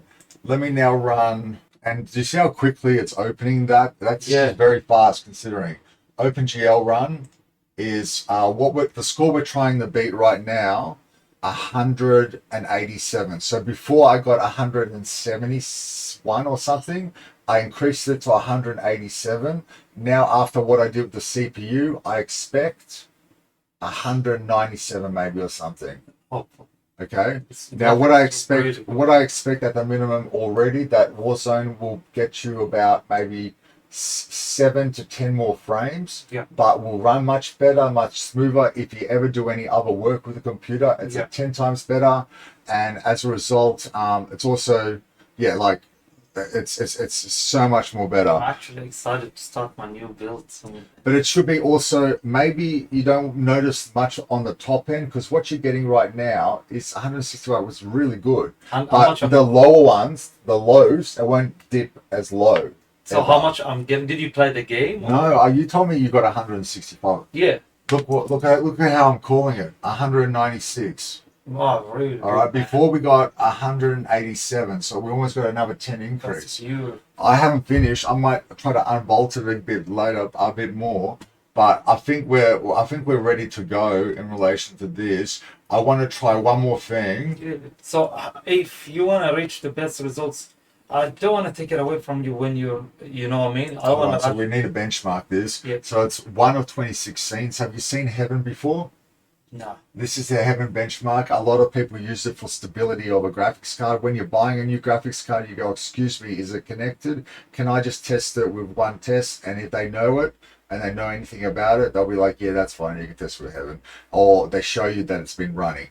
Okay, here we're running 66, 67 degrees. The last time I did this test was when I was before it's optimized. It's running more, it's running stronger, the graphics card. It's running I was getting 70 degrees at 6:30 this morning when it was cold. Okay. 10 degrees hotter in this room now, definitely. And we're running at about 68 degrees. That's good. So that's good. We're talking, you're going to get about 5, 6, 7 degrees better temperatures for the same performance. If it doesn't increase Warzone, at least it's better, okay? Yeah. You know what I mean? But this will run through scene 6 to 26. The temps are what we look at, and also the graphics score here, 2130 megahertz, okay? So you're boosting up to that level. What level you're meant to be boosting at was 1755. So now I've got you from 1755 to 2000 boosting. It doesn't mean you hold it, but it boosts there, which is really healthy and really good. Just you have to bear with me. This will, take 9 or 26 now. Okay, if we need to fix the precision boost stuff, would you think it would be more stable and even better? Well, it's stable so far. It hasn't crashed. But I'm a lucky son of a bitch right now after all the bad luck we had earlier. So that's really good. But what I'm saying is I only started with the CPU. I've had 5 minutes with it, you know what I mean? And so do you want me to leave it with you till later tonight? If you do, 100%, you'll get slightly better results still, but I can then be rest assured. I'm sure if you go home and it starts blue screening on Warzone, then because it goes boom, boom, boom, you know what I mean? Like the frequency it wants to. I need about another half hour to an hour to maybe 2 hours to finish this 100%. Yeah. I dial it in. So I just started. It works. But okay, I'll leave it with you then. I'll come around 7 tonight to take it. Yeah, done. Okay, done. It'll give me a chance to finish what I want to do, and I won't be I awake. want you to play the game Warzone with it. I'll try, but I can't because we did the fresh Windows install. You can download it. I can log into my account. Yeah, but I'm not going to download it now because it's going to take you. It's 150 gigabyte. Okay. You know how long it takes? 150 gigabyte. Mine 4 to 8 hours. 15 minutes. Have you got Very quick internet. Have you got business internet or something? I've got speed 1000 megabytes. Motherfucker. Yeah, that's why I download in like 15 minutes. What's your upload? 100. Shit. It's the 80. I uploaded 61 gigs at 18.5 megabits. It took 6 hours. Oh, Because we got on the curb. yeah. We got the node right there. Yeah. I've got literally running pipes already ready to go. Yeah. Well, I can have fiber rerouted into the house as well. I didn't have fiber at my place. I moved to my new house 3 months ago. They came in and put everything for me. No charge, nothing. I don't even need them digging or nothing. They can Digging. wire it through. Yeah, It's when ready you to pay go. 9 or 80 when you can get 10 times better fee. Yeah, I need it. But like last time I checked, when it was new, they wanted $700, $800 a month. Nah, man. Let me forward for you You forward it and I'll quote and I'll say, my friend has this, can you match? Yeah. We got our highest score just now, 7503. That's another 200 points. So from 7100 and or in the 6000s before, we've got our max frame rates up again, peaked from 601 to 604.7. And again, our minimum frame about a click up at the 52.4. So I have to agree that at 4.24 megahertz, we are definitely climbing, and this 5950X can handle, generally they say 5950X all cores, 4.2 tops, 4.3 if you're lucky, heat is going to be an issue by then. We're going to assess how it runs. We've also got the 3600 megahertz of the Trident Z Royales, up from 3600 to 3800, which puts it in line with the Infinity fabric, which I've put into effectively at 1900, which is at a 1-to-1 ratio. I'm considering putting the Infinity fabric up a little higher still, but I don't think the RAM will go with it, okay, unfortunately. So because of that, I'm quite happy with the results there as well. That's a bonus. And in turn, let us now expose the CPU to a bit more. Instead of going Precision Boost Overdrive 2, I may at some point talk about a tutorial in relation to that. I'm doing a manual overclock now because it was half started and I thought I might as well finish the job. And we'll now be looking at the temperatures and see what it's running at the Cinebench R15 and the more sustained R23 in relation to temperatures on the whole. And yeah, so let's have a look at what we're sitting on now. I think it can handle more. I put it up to a healthy 1.250 volts. My chip was running at 4.5 at 1.3 volts. So I think I'm going to start increasing the frequency now and doing an old school overclock on something which conventionally they say you can't do. And it shall be done. And hopefully this will be a bonus anyway. We're already almost 200 megahertz higher than we were before. That's going to give him something at that level. Restart. So we're doing a simple multiplying of the frequency. Actually, I might play, no, don't play with Precision Boost just yet. I might play with Precision Boost. We've got CPU configuration. If I go to CPU configuration, well, I'll give you guys a rundown in relation to what's needed to activate Precision Boost Overdrive 2, if you're ever inclined.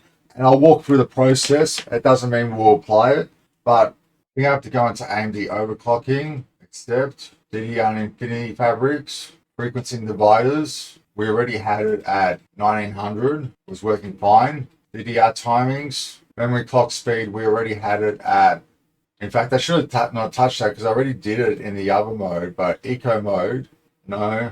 So before we go into Precision Boost Overdrive, which is what we're going into, auto, you want to go into advanced. PBO limits should be set to disable. All cores optimizers on the negative for the undervolt. All core curve optimizer magnitude. We'll leave it at the 25 and we'll see how it goes. This may be interesting. We'll find out. So what's the time? I've got now until 7 to play with this. So I'm going to play with it for an hour. And if I have to go back to the amazing results we've already achieved, then that's so be it. But we may get some more, definitely. This might be a really good chip and we could get heaps more. So we'll go by increments. It's just this first initial impact in regards to it. I don't know if I've gone too little or too much. I think I've done okay that we're getting into the operating system at the very least. So that's a good thing. Because there are times where it'll just crash Cinebench as opposed to crashing the whole system. You know you're very close, just a little bit more and you're done. Okay, so on this run here on Cinebench R23, we received a score of 28419. I'm going to put it under a single core run on R23 now. And we'll see this MP ratio hasn't increased whatsoever in relation to it going up. I believe it's gone up from 4 gigahertz, all cores at 4.23, which means the single thread will be at the 0.23 at the very least higher, the way it's behaving now, the way I've got it set. And what we are trying to beat, I believe, is an MP ratio of, was it 20.33 from memory? We'll have to double check the results after the fact, but as long as we're not blue screening, I know we're at least probably heading in the right direction.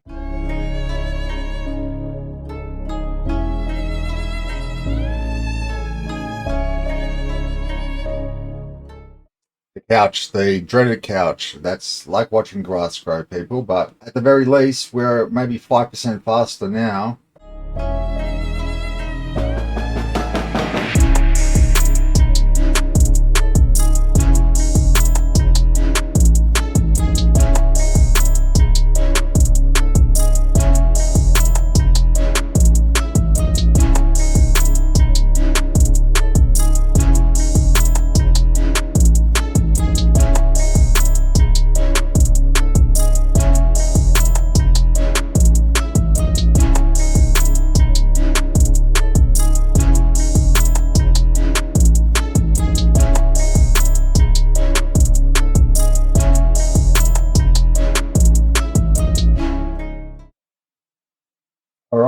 And we got 1395 on the single. So we got a 1310, 1315 before.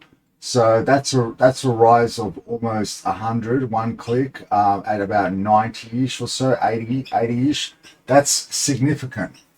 If we can get it to about 1450, that'd be great, but I don't think we will because it's going to be coinciding with the all-core clock. Our MP ratio, I believe, was 20.11 before in relation to this, and we got 20.37 up 20.66x, and we've actually dropped back. But I don't think it was. I know we've increased there and we're at least maintained there. We're trying to be 10,393.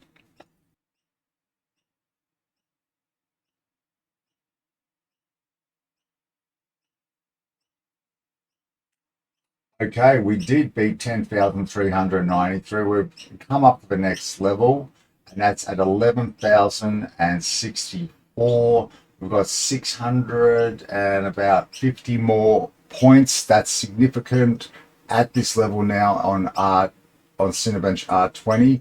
That increase is very significant.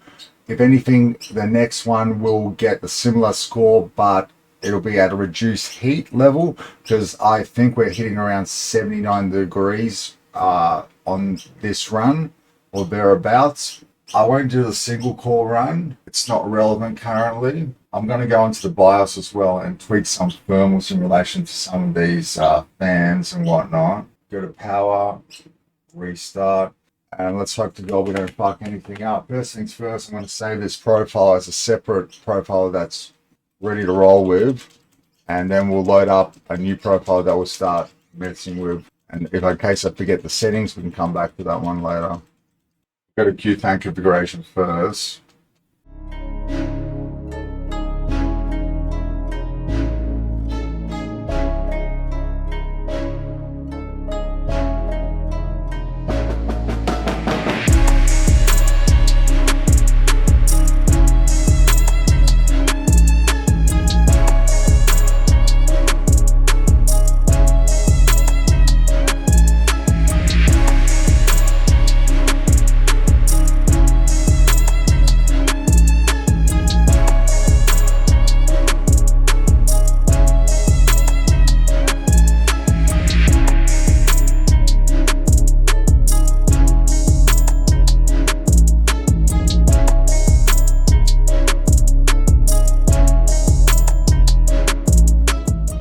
Profile name, default OC, save to profile 2, yes, load from profile 2, load from profile, yes, and then save changes and reset all the temperature and everything. Okay. Before I bring instability potentially into the mix, I'm going to make sure that the fans are ramping up under load now like they should be, and if they're behaving well, because I'm not sure how they're exactly connected. I just changed what was auto and DC to PWN because it should be a better option and mix for it if it had the availability for it to work at a set duty level cycle percentage. Oakley Dokley. Let's run R20. Let's see how it scores and runs at the same level as before, but with fan profiles properly enabled now with the BIOS level. I think I can hear it picking up. It's got a slight hum to it. Margin of error and the differences in relation to what score we got. Okay, we're going to play with Precision Boot Overdrive now. Before I do that, I'll go back to profile 1, make sure it's booting off that, and saving to that now. So that number 2, the default OC remains like that and does not get changed. So we'll go into Asus User Profile, load from profile name, save to profile 1, escape, profile name, default, just call it. Save to profile 1, yes, load from profile back 1, load from profile, yes, So now we've got default and default OC loading from one, and we've got this one save the default OC before now we start playing Russian roulette. Boot configuration, on the other hand, I might do fast boot enabled again now that I know that it's starting to behave a bit better. Enabled, and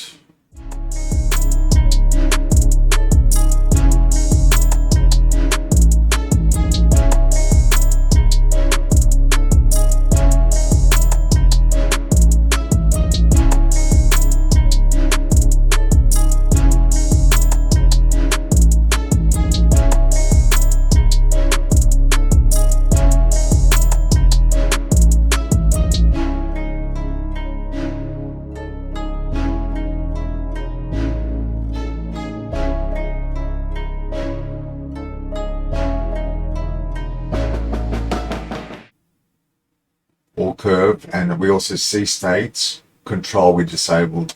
We are up to making sure everything's fine, so I will be running it with additional software running and monitoring. I'm more inclined to look at the health of the chip now rather than worry about too much about the scores.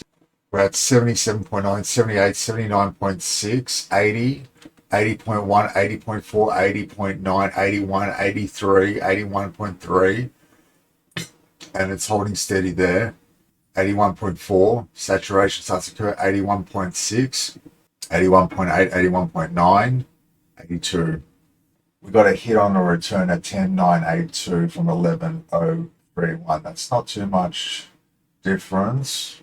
At what frequency? 4.23. Okay, I'm going to go back to my manual variant and variations.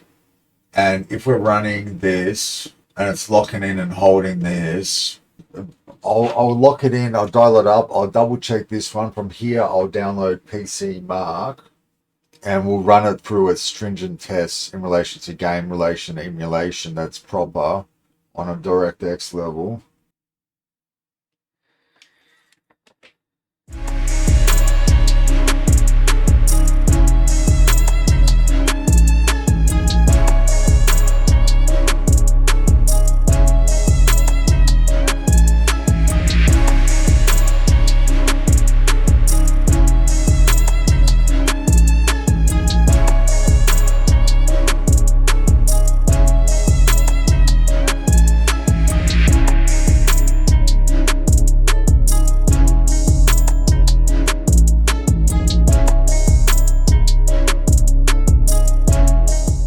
Okay, save changes, reset. And then after this one, I'm going to try lowering the voltages ever so slightly.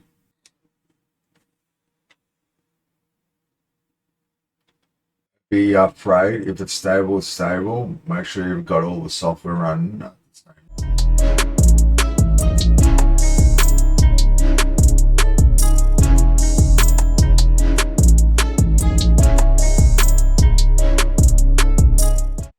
Alright, temp-wise, I can't see what it's going to be climbing to.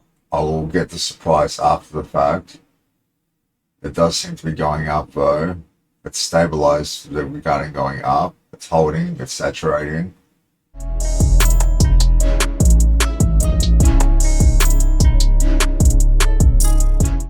It held. We got our highest score. We got 11,186 on Signature 20. At the 4.3 gigahertz all cores.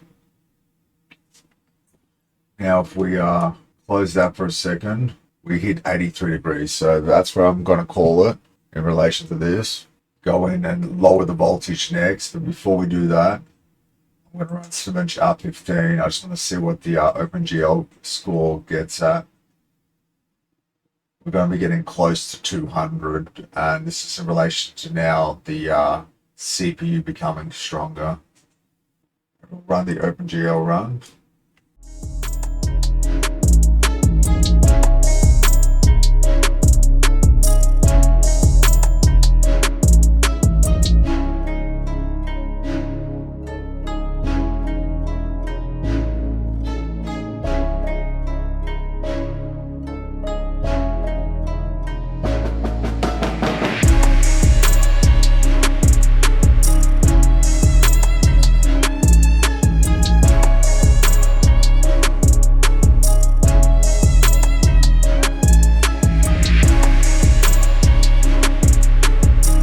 that it's running, we have significantly increased it. I'm going to try voltage down now next. This effectively has identified this chip as a solid chip. Now we've got OpenGL and we've hit almost the barrier. We're at 4.3 gigahertz all cores, boosting to only 4.3 gigahertz currently. I'm trying to fix it so it gets that free reign on it. But we've hit also 199.44 frames per second in the OpenGL run. This is starting from going from what was originally 183 after the fact and in the low 170s before I even got a chance to really start playing with it. We've increased 30 frames in the OpenGL run, which means a good probably 12 to 15 frames for the gentleman will be an increase, I believe, in Warzone for himself as an indicator. Now, before we do anything, I'm going to undervolt it now. Actually, we'll go back into it one more time. I want to see what score we get in regards to Cinebench R15. Should be a simple, quick test.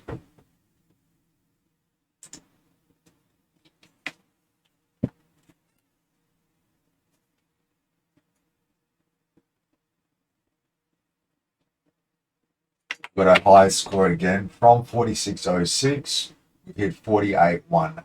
We're coming to pretty much what the maximum of this chip, unless it's a freak, will be able to handle. So I'm going to start undervolting it further still now. Once we do that, we'll see how far we can go until it's unstable. Bring it up one notch. And then we'll just give it a little more juice. I want it to be just over 4.3, so it can be like 4.325 or something, or 4.375 will be ideal. 4.4 sort of thing. But on all cores, that'll be substantially awesome. First things first.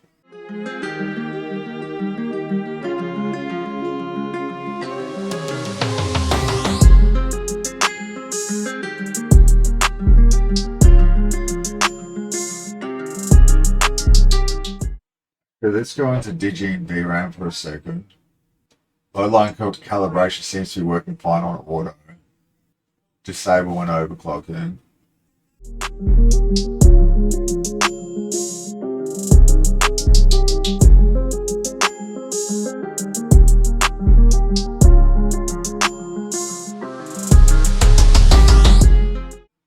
We're going to drop to 12375 from 125, so it's a considerable drop. If it works, the temps will be under 80, that's for sure. That's the only change we're going to do. Save changes. She is used to running at like just at 1 volt, so I'm thinking we could be considerably lowering this voltage of this CPU right at that moment. We'll continue to lower it. If it works, I know temps are going to be low. I don't need to look at them. I know where it's hitting before. I don't need to verify the temps right now. I need to verify stability in relation to how low we can take the voltages, so that once we check the temps, that they might be back to 70 or something. We're getting very, very lucky here. It's a very solid chip currently. We've got our highest score again, lower frequency. Raised at about 80 points, 11,259 just by lowering the frequency. About 1,700 away from the 64-120 thread Intel Xeon. So we'll close that. Just going to open up the monitor this time and see what it spikes to on Cinebench R15. So go against my words. Right. 73, 76, 79, 79.8, 80.3, still doing the same thing, 80.8. We dropped from 1237 to 1250 to 1237, and it was like no temperature change whatsoever in relation to that one. Okay, we'll drop again. Core voltage at 1.24, and that should be a 1.237. So it's just like rounding up or some shit.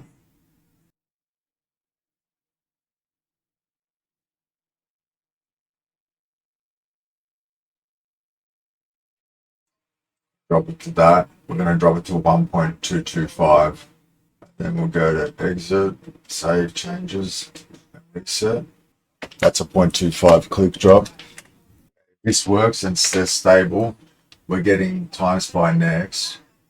Then if it works on that, then we'll take it up a click and down a click, up a click, down a click. So first things first, we'll run R20. Then we'll see the spikes in R15. Then once we're sure, we start doing some extra tests. And we check in those parameters to make sure. So we're dialing it in now.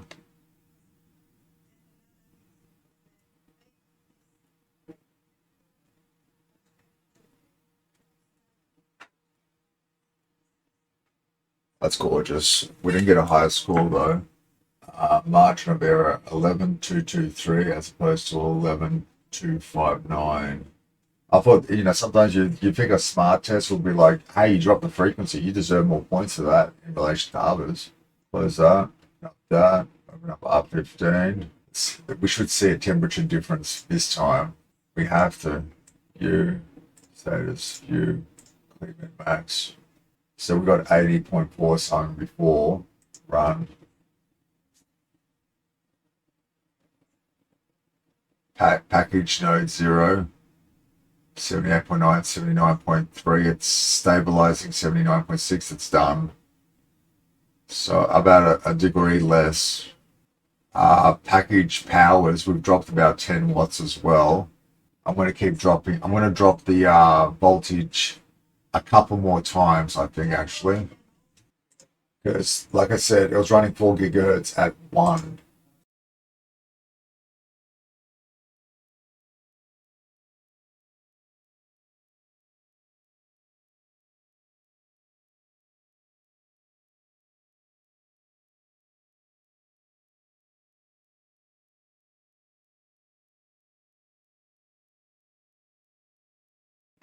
Quarter click.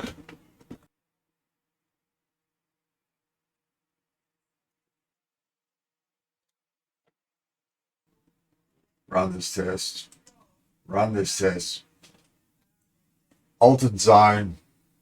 Zone 207. Let's go. Stay in that zone, buddy. You've been altered. And for the time being, we'll take a bit of a breather. We'll bask in the glory that is your success, because you're the one doing all the work, mate. And I have to say that after the next test, hopefully there's a couple of degrees cooler as well. Okay, margin of error again. 11.177 as opposed to 11.223. Double check the spike on R15. View. Status bar. View. VMM max. Pop up to the package temperatures.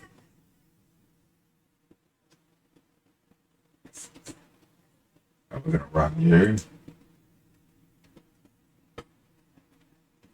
64, 70.8, 74, 75.5, 75.8, it's stabilized, 76.1, 76.3, it's finished, 76.3. We're going down in relation to scoring at 47.39 as opposed to 48.18, but we've lost about 4 or 5 degrees here, so in a second's time I'm going to put it down one more time, I think.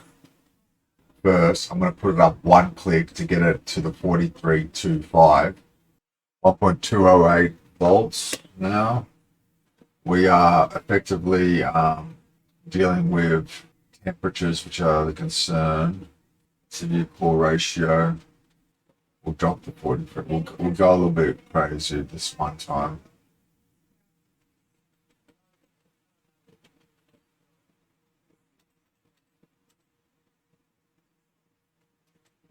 This might be too much. As long as I'm aware of it, we'll come back, change it, and then take a break. Uh-oh. Let me just go down to the shop and go buy a 5950X and just switch the chip and grab this one right now. Let's start off with 7-inch R20.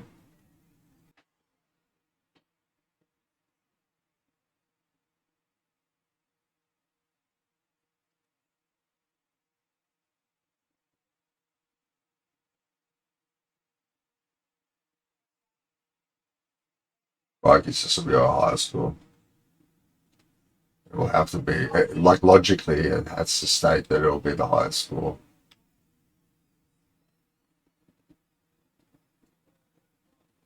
And it is at 11,369 as opposed to 11,177. What temps it is now at, give me an indicator of our progression forward. So idle temperatures are starting to climb a little. Irrelevant of that, view, status bar view, clear min max. And baby, let's go. Keep that under 80 and we're going to be happy. 63, 66, 67.9, 69.4, 701, 708. It's stabilized at 70.8. We got our highest score, 4836 at 4.38 according to these gigahertz. It's technically 4.374. What I'm going to do now at those scores and that peak, even though it's not a long test, that's 70.8. We're hitting 80 at one stage, one R15 in the peak period. What I'm going to do is I'm going to take it up a click to 4.4. Try.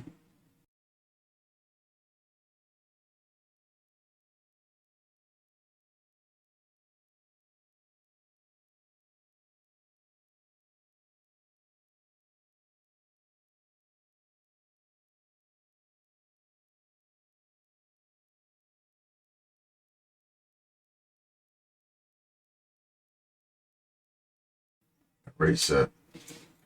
Last time, I promise. This works. We'll do an OpenGL run. We should have cleared 200 as well. Then I've got a feeling. Ooh, that the night's gonna be. Alright, baby. Let's run. Let's roll. 7-inch R20 is underway. Last time before we have a break, and the last section will be just undervolting to the level of undervolting and dropping it back so that temperatures remain low-ish.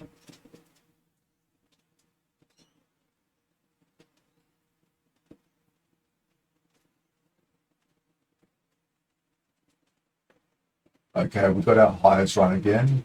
So we went from 11,369 to 11,535.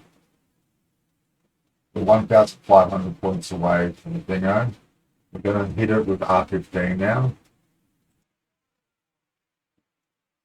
Temperature wise, 69, 70.6, 70.8, still climbing, 70.9, 71.3 finish. We've got our highest score, 48.92 from 48.36. That's a 50 on Cinejar 15. So I'm going to leave it there. We are currently at 4.43 gigahertz on all cores on the 5950X. Officially, according to the other software, 4.424 gigahertz on all cores. Before we continue on, I will run an OpenGL run while we're here. And we are currently at 1.150 volts. OpenGL run, please.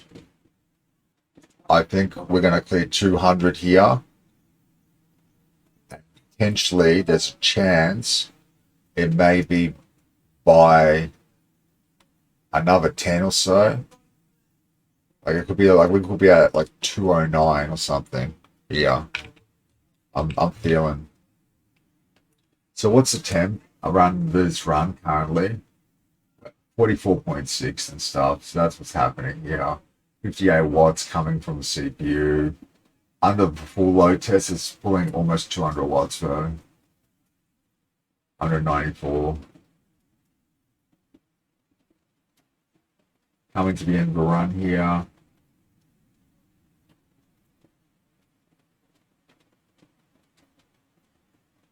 Okay, so not as much as I was hoping for, but we've crossed the 200 mark at 202.91 frames per second on OpenGL.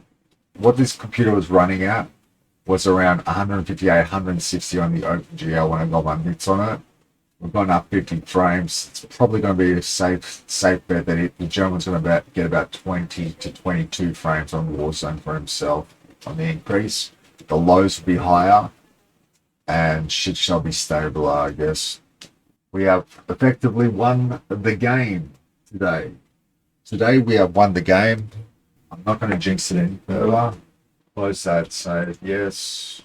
We'll let it simmer for a bit. Power. We'll let it shut down and we'll start it up. We'll boot it up from the cold and everything. And what do you call it? I shall, because I'll probably be getting a message any second now. And we'll stop the recording and take a breather, guys. Okay, guys. So, meticulously and methodically, as you would have seen through the sped up footage at many an interval, perhaps I interjected and whatnot. I apologize if it was too haphazard in approach. I wanted to showcase that it is a lot of work as well. And the stuff that was sped up was 1,000% faster than normal. But we finally got to the end of the line. There is maybe just a couple of drops of undervolting which I may be able to do to just give the computer a bit more headroom in regards to the heat it produces, but it's not producing over a level that is under load 100%, approximately under mild saturation, talking about 74 degrees or so, so that's acceptable. And if I could bring it down even further, that'd be great. I'm very happy with what's happened and what's been produced. The CPU is running at 4.45 gigahertz. I've been away from the computer for a little bit and I have a mental blank on all cores. Okay, all threads. It's done really well in all tests so far. I don't have enough time to put it through, say, Prime 95, ADA 64 and whatnot to test long-term stability in relation to it. But I need to put it through a real-world test that I can get my hands on in literally the next 20 minutes, 30 minutes, so that I can test it out a couple of times along with the graphics card and make sure that it's stable so that when suddenly Warzone smashes it, the game doesn't start and or crashing because of this, because it probably crashes because of other things, frankly. And more importantly, the computer doesn't start rebooting and or blue screening. So the quickest way I've thought of was something else that does smash the computer quite heavily, especially in places where you don't have everything quite so stable, is 3D Mark, and more specifically TimeSpy itself. And we're going to be doing TimeSpy General, which will be hitting it at 1440p as well. That's what the test runs at. Extremes at 4K. And it's a DirectX 12 test equivalent with CPU and rasterization and other aspects as well. We all know it. It's showcased a lot in relation to results. But today I'm going to use it so that I can showcase the positioning of the computer in relation to other 3080 Ti's and the same similar hardware / with a 5950X. And hopefully I'm at least in the top 3% or so because of all the optimization. And I can explain to the gentleman that Project G is a success regardless of if you got the frames or not, because I can't make this computer any better for you realistically. It'd be almost impossible regarding performance and metrics. So yeah, and it'll test out the GPU at the same time. If it doesn't work, then sometimes TimeMark is so vicious. Things that work everywhere else, it just says no, it doesn't work, or it doesn't count, But I've got an NVIDIA GPU this time. I don't think it's going to be so prejudiced against me. So yeah, it's almost finished downloading. I'm going to have to install it. And yeah, so watch along and we'll be running through the benchmark in the next probably click of my fingers or two. At the Techness Corner, tech consults Episode 5.0 is coming to a close. We're going to finish it with firstly and lastly, or second lastly, a run through this. Okay, so it always collects system info before it begins. And if you look at the load requirements on your CPU, you'll find that it smashes it doing that. It hits 100% for some reason. It does these odd things. We are not going for any drastic, massive score, but I'll be content with whatever we get as long as we get through. But with that being said, with the demo, if we were trying to be competitive, we'd still have to go through the demo / the demo of the demo before you go into the scored run aspect of things every single time you do a run, meaning it bakes the CPU and GPU before you even get to a specific spot of sort of, assessment in relation to scoring. And it's really interesting because if you've got a fragile system, it will smash it up so rotten, and those drops in between, it's very, very decent for what it does if you're using it from a reliability standpoint. Especially for gaming, and because of the reasoning I'm using it, it's going to be great. And this is the demo part. It'll eventually say and have the frames and everything and the calculations when it's actually in. So let's go into a full screen and get acquainted to what is Time Spy from 3D Mark. Unfortunately, there's no audio currently. There should be some running through these tacky speakers I've got here. Look, the good thing is it's running quite well. I don't see any problems. Now, I've got a 1080p monitor, but it will be asking Project G to render it in 1440. So the workload is equivalent of that. It's quite pretty. There's a new one coming out that's probably going to be replacing this. I don't know if it's going to be a free one or not. I believe it's just a DirectX 12 rasterization as well. So here we're going to have the big boy come out. She's going to try to grab a gun. It's going to be pow pow, and she's going to run away and jump. And then we're going to be in to the actual real action. First time ever, this has completely worked fine for me after massive amounts of tinkering. Can you believe that? Can't be AMD. After running this and that aspect of things, just like Heaven Benchmark, it was putting as much toll as this will put on it. So the cool thing is I know it's going to run through fine. What score we get is another story, because there'll be people out there who'll be pushing these CPUs in relation to a high frequency, and that's it, catered for with no qualms regarding any sort of performance that it was designed for, okay? But there is aspects of testing where you'll see the rendering and or the accumulation of the entity, that the crystals and stuff, which is the third render, the CPU specific test. And that does smash the CPU a little bit, but I've only noticed it hitting around 60 to 80% at times, not all cores at the same time. So which is weird because it's asking the CPU to do this, essentially, what it's happening. And then scores you equivalent with in equivalence to everyone else in relation to how it gets done, I guess. So Time Spy graphics test number 2. I will probably show the client this for a change before they leave. So we're going at around 129, 120 frames, 120 to 130, 140 frames at the moment, peaking 145, dropping back, and about 110 low. It's good. It's probably one of the more hectic parts of it.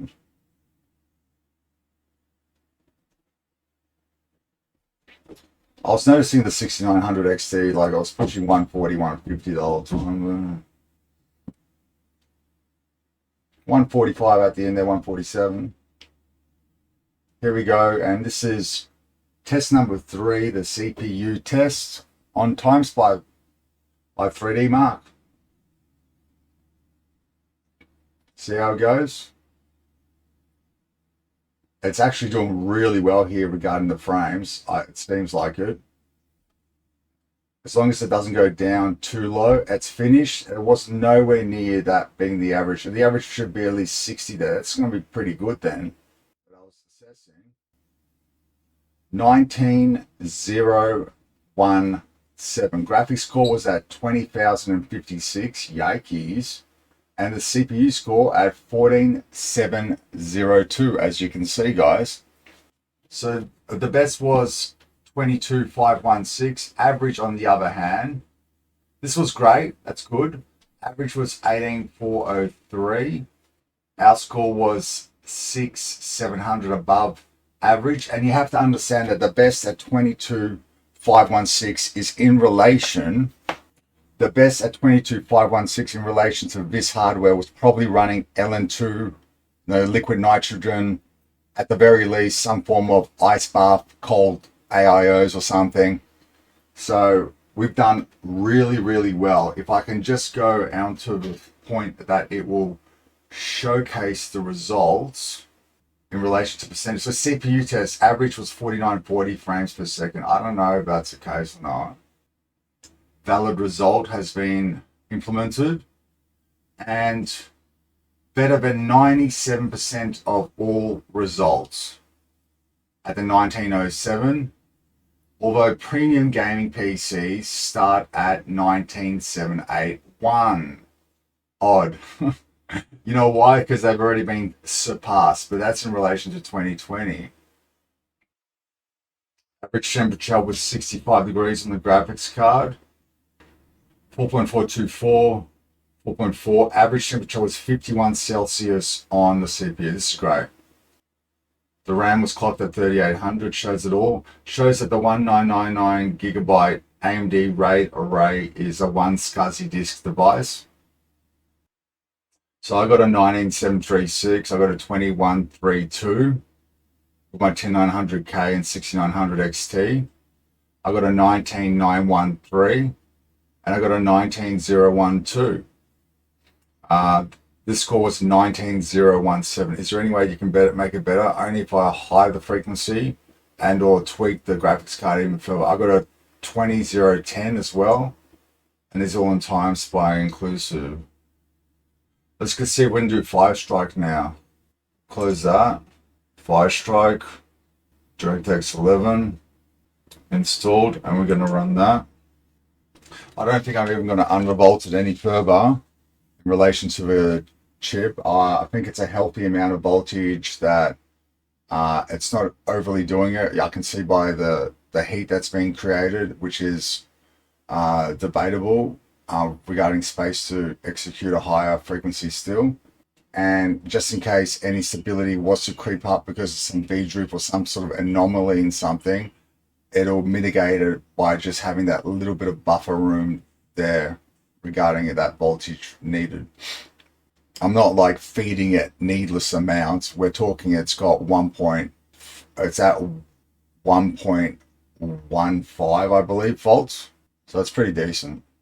So now again, in this instant, Firestrike that we're looking at now is a DirectX 11 specific test, and again we have to go through the demo variant of this, but that's okay. We'll get through it. You know, saturated with heat or not, these radiators, rads, and heat sinks and whatnot are showcasing that everything's stable in regards to the optimization that's been achieved. We're in a 97% percentile of enthusiasts who check their stuff in relation to all hardware, and the 3% above us essentially, or the 2% above us essentially, is we've got 2 new chips which are, and or 4 new chips which beat out this one currently, along with a card / another card and another card.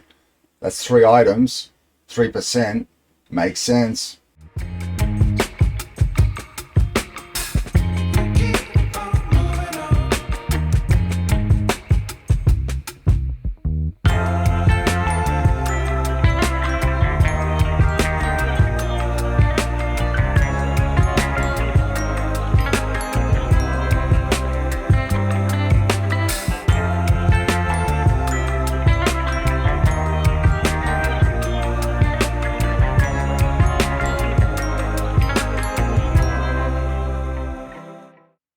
So you guys and myself inclusive shall enjoy this as we see ourselves out I know I didn't bring up the exact results in relation to everything, but it was a continual affair of just progressively getting better and better. There was no need to run over that stuff. I pretty much ran over it almost precisely enough in relation to when I was speaking about it at the time in comparison to the last runs. So you guys get the gist. You see the morphology involved in overclocking, regardless of if you know the terminology and the theory as well, which you should learn about before any sort of copy and pasting of results input, so that you understand and comprehend that overclocking is serious and can break your stuff as well if you don't know what you're doing, yada yada yada. Disclaimer aside, guys, enjoy the rest of this and bye.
$42,583. Graphics score 50,181. Physics score 40,561. Combined score of 26,664. Best was 47,200. Average is at the 39,664. Your score was 42,583. We have to be in the top percentile easily. Please tell me we are. Compare results online.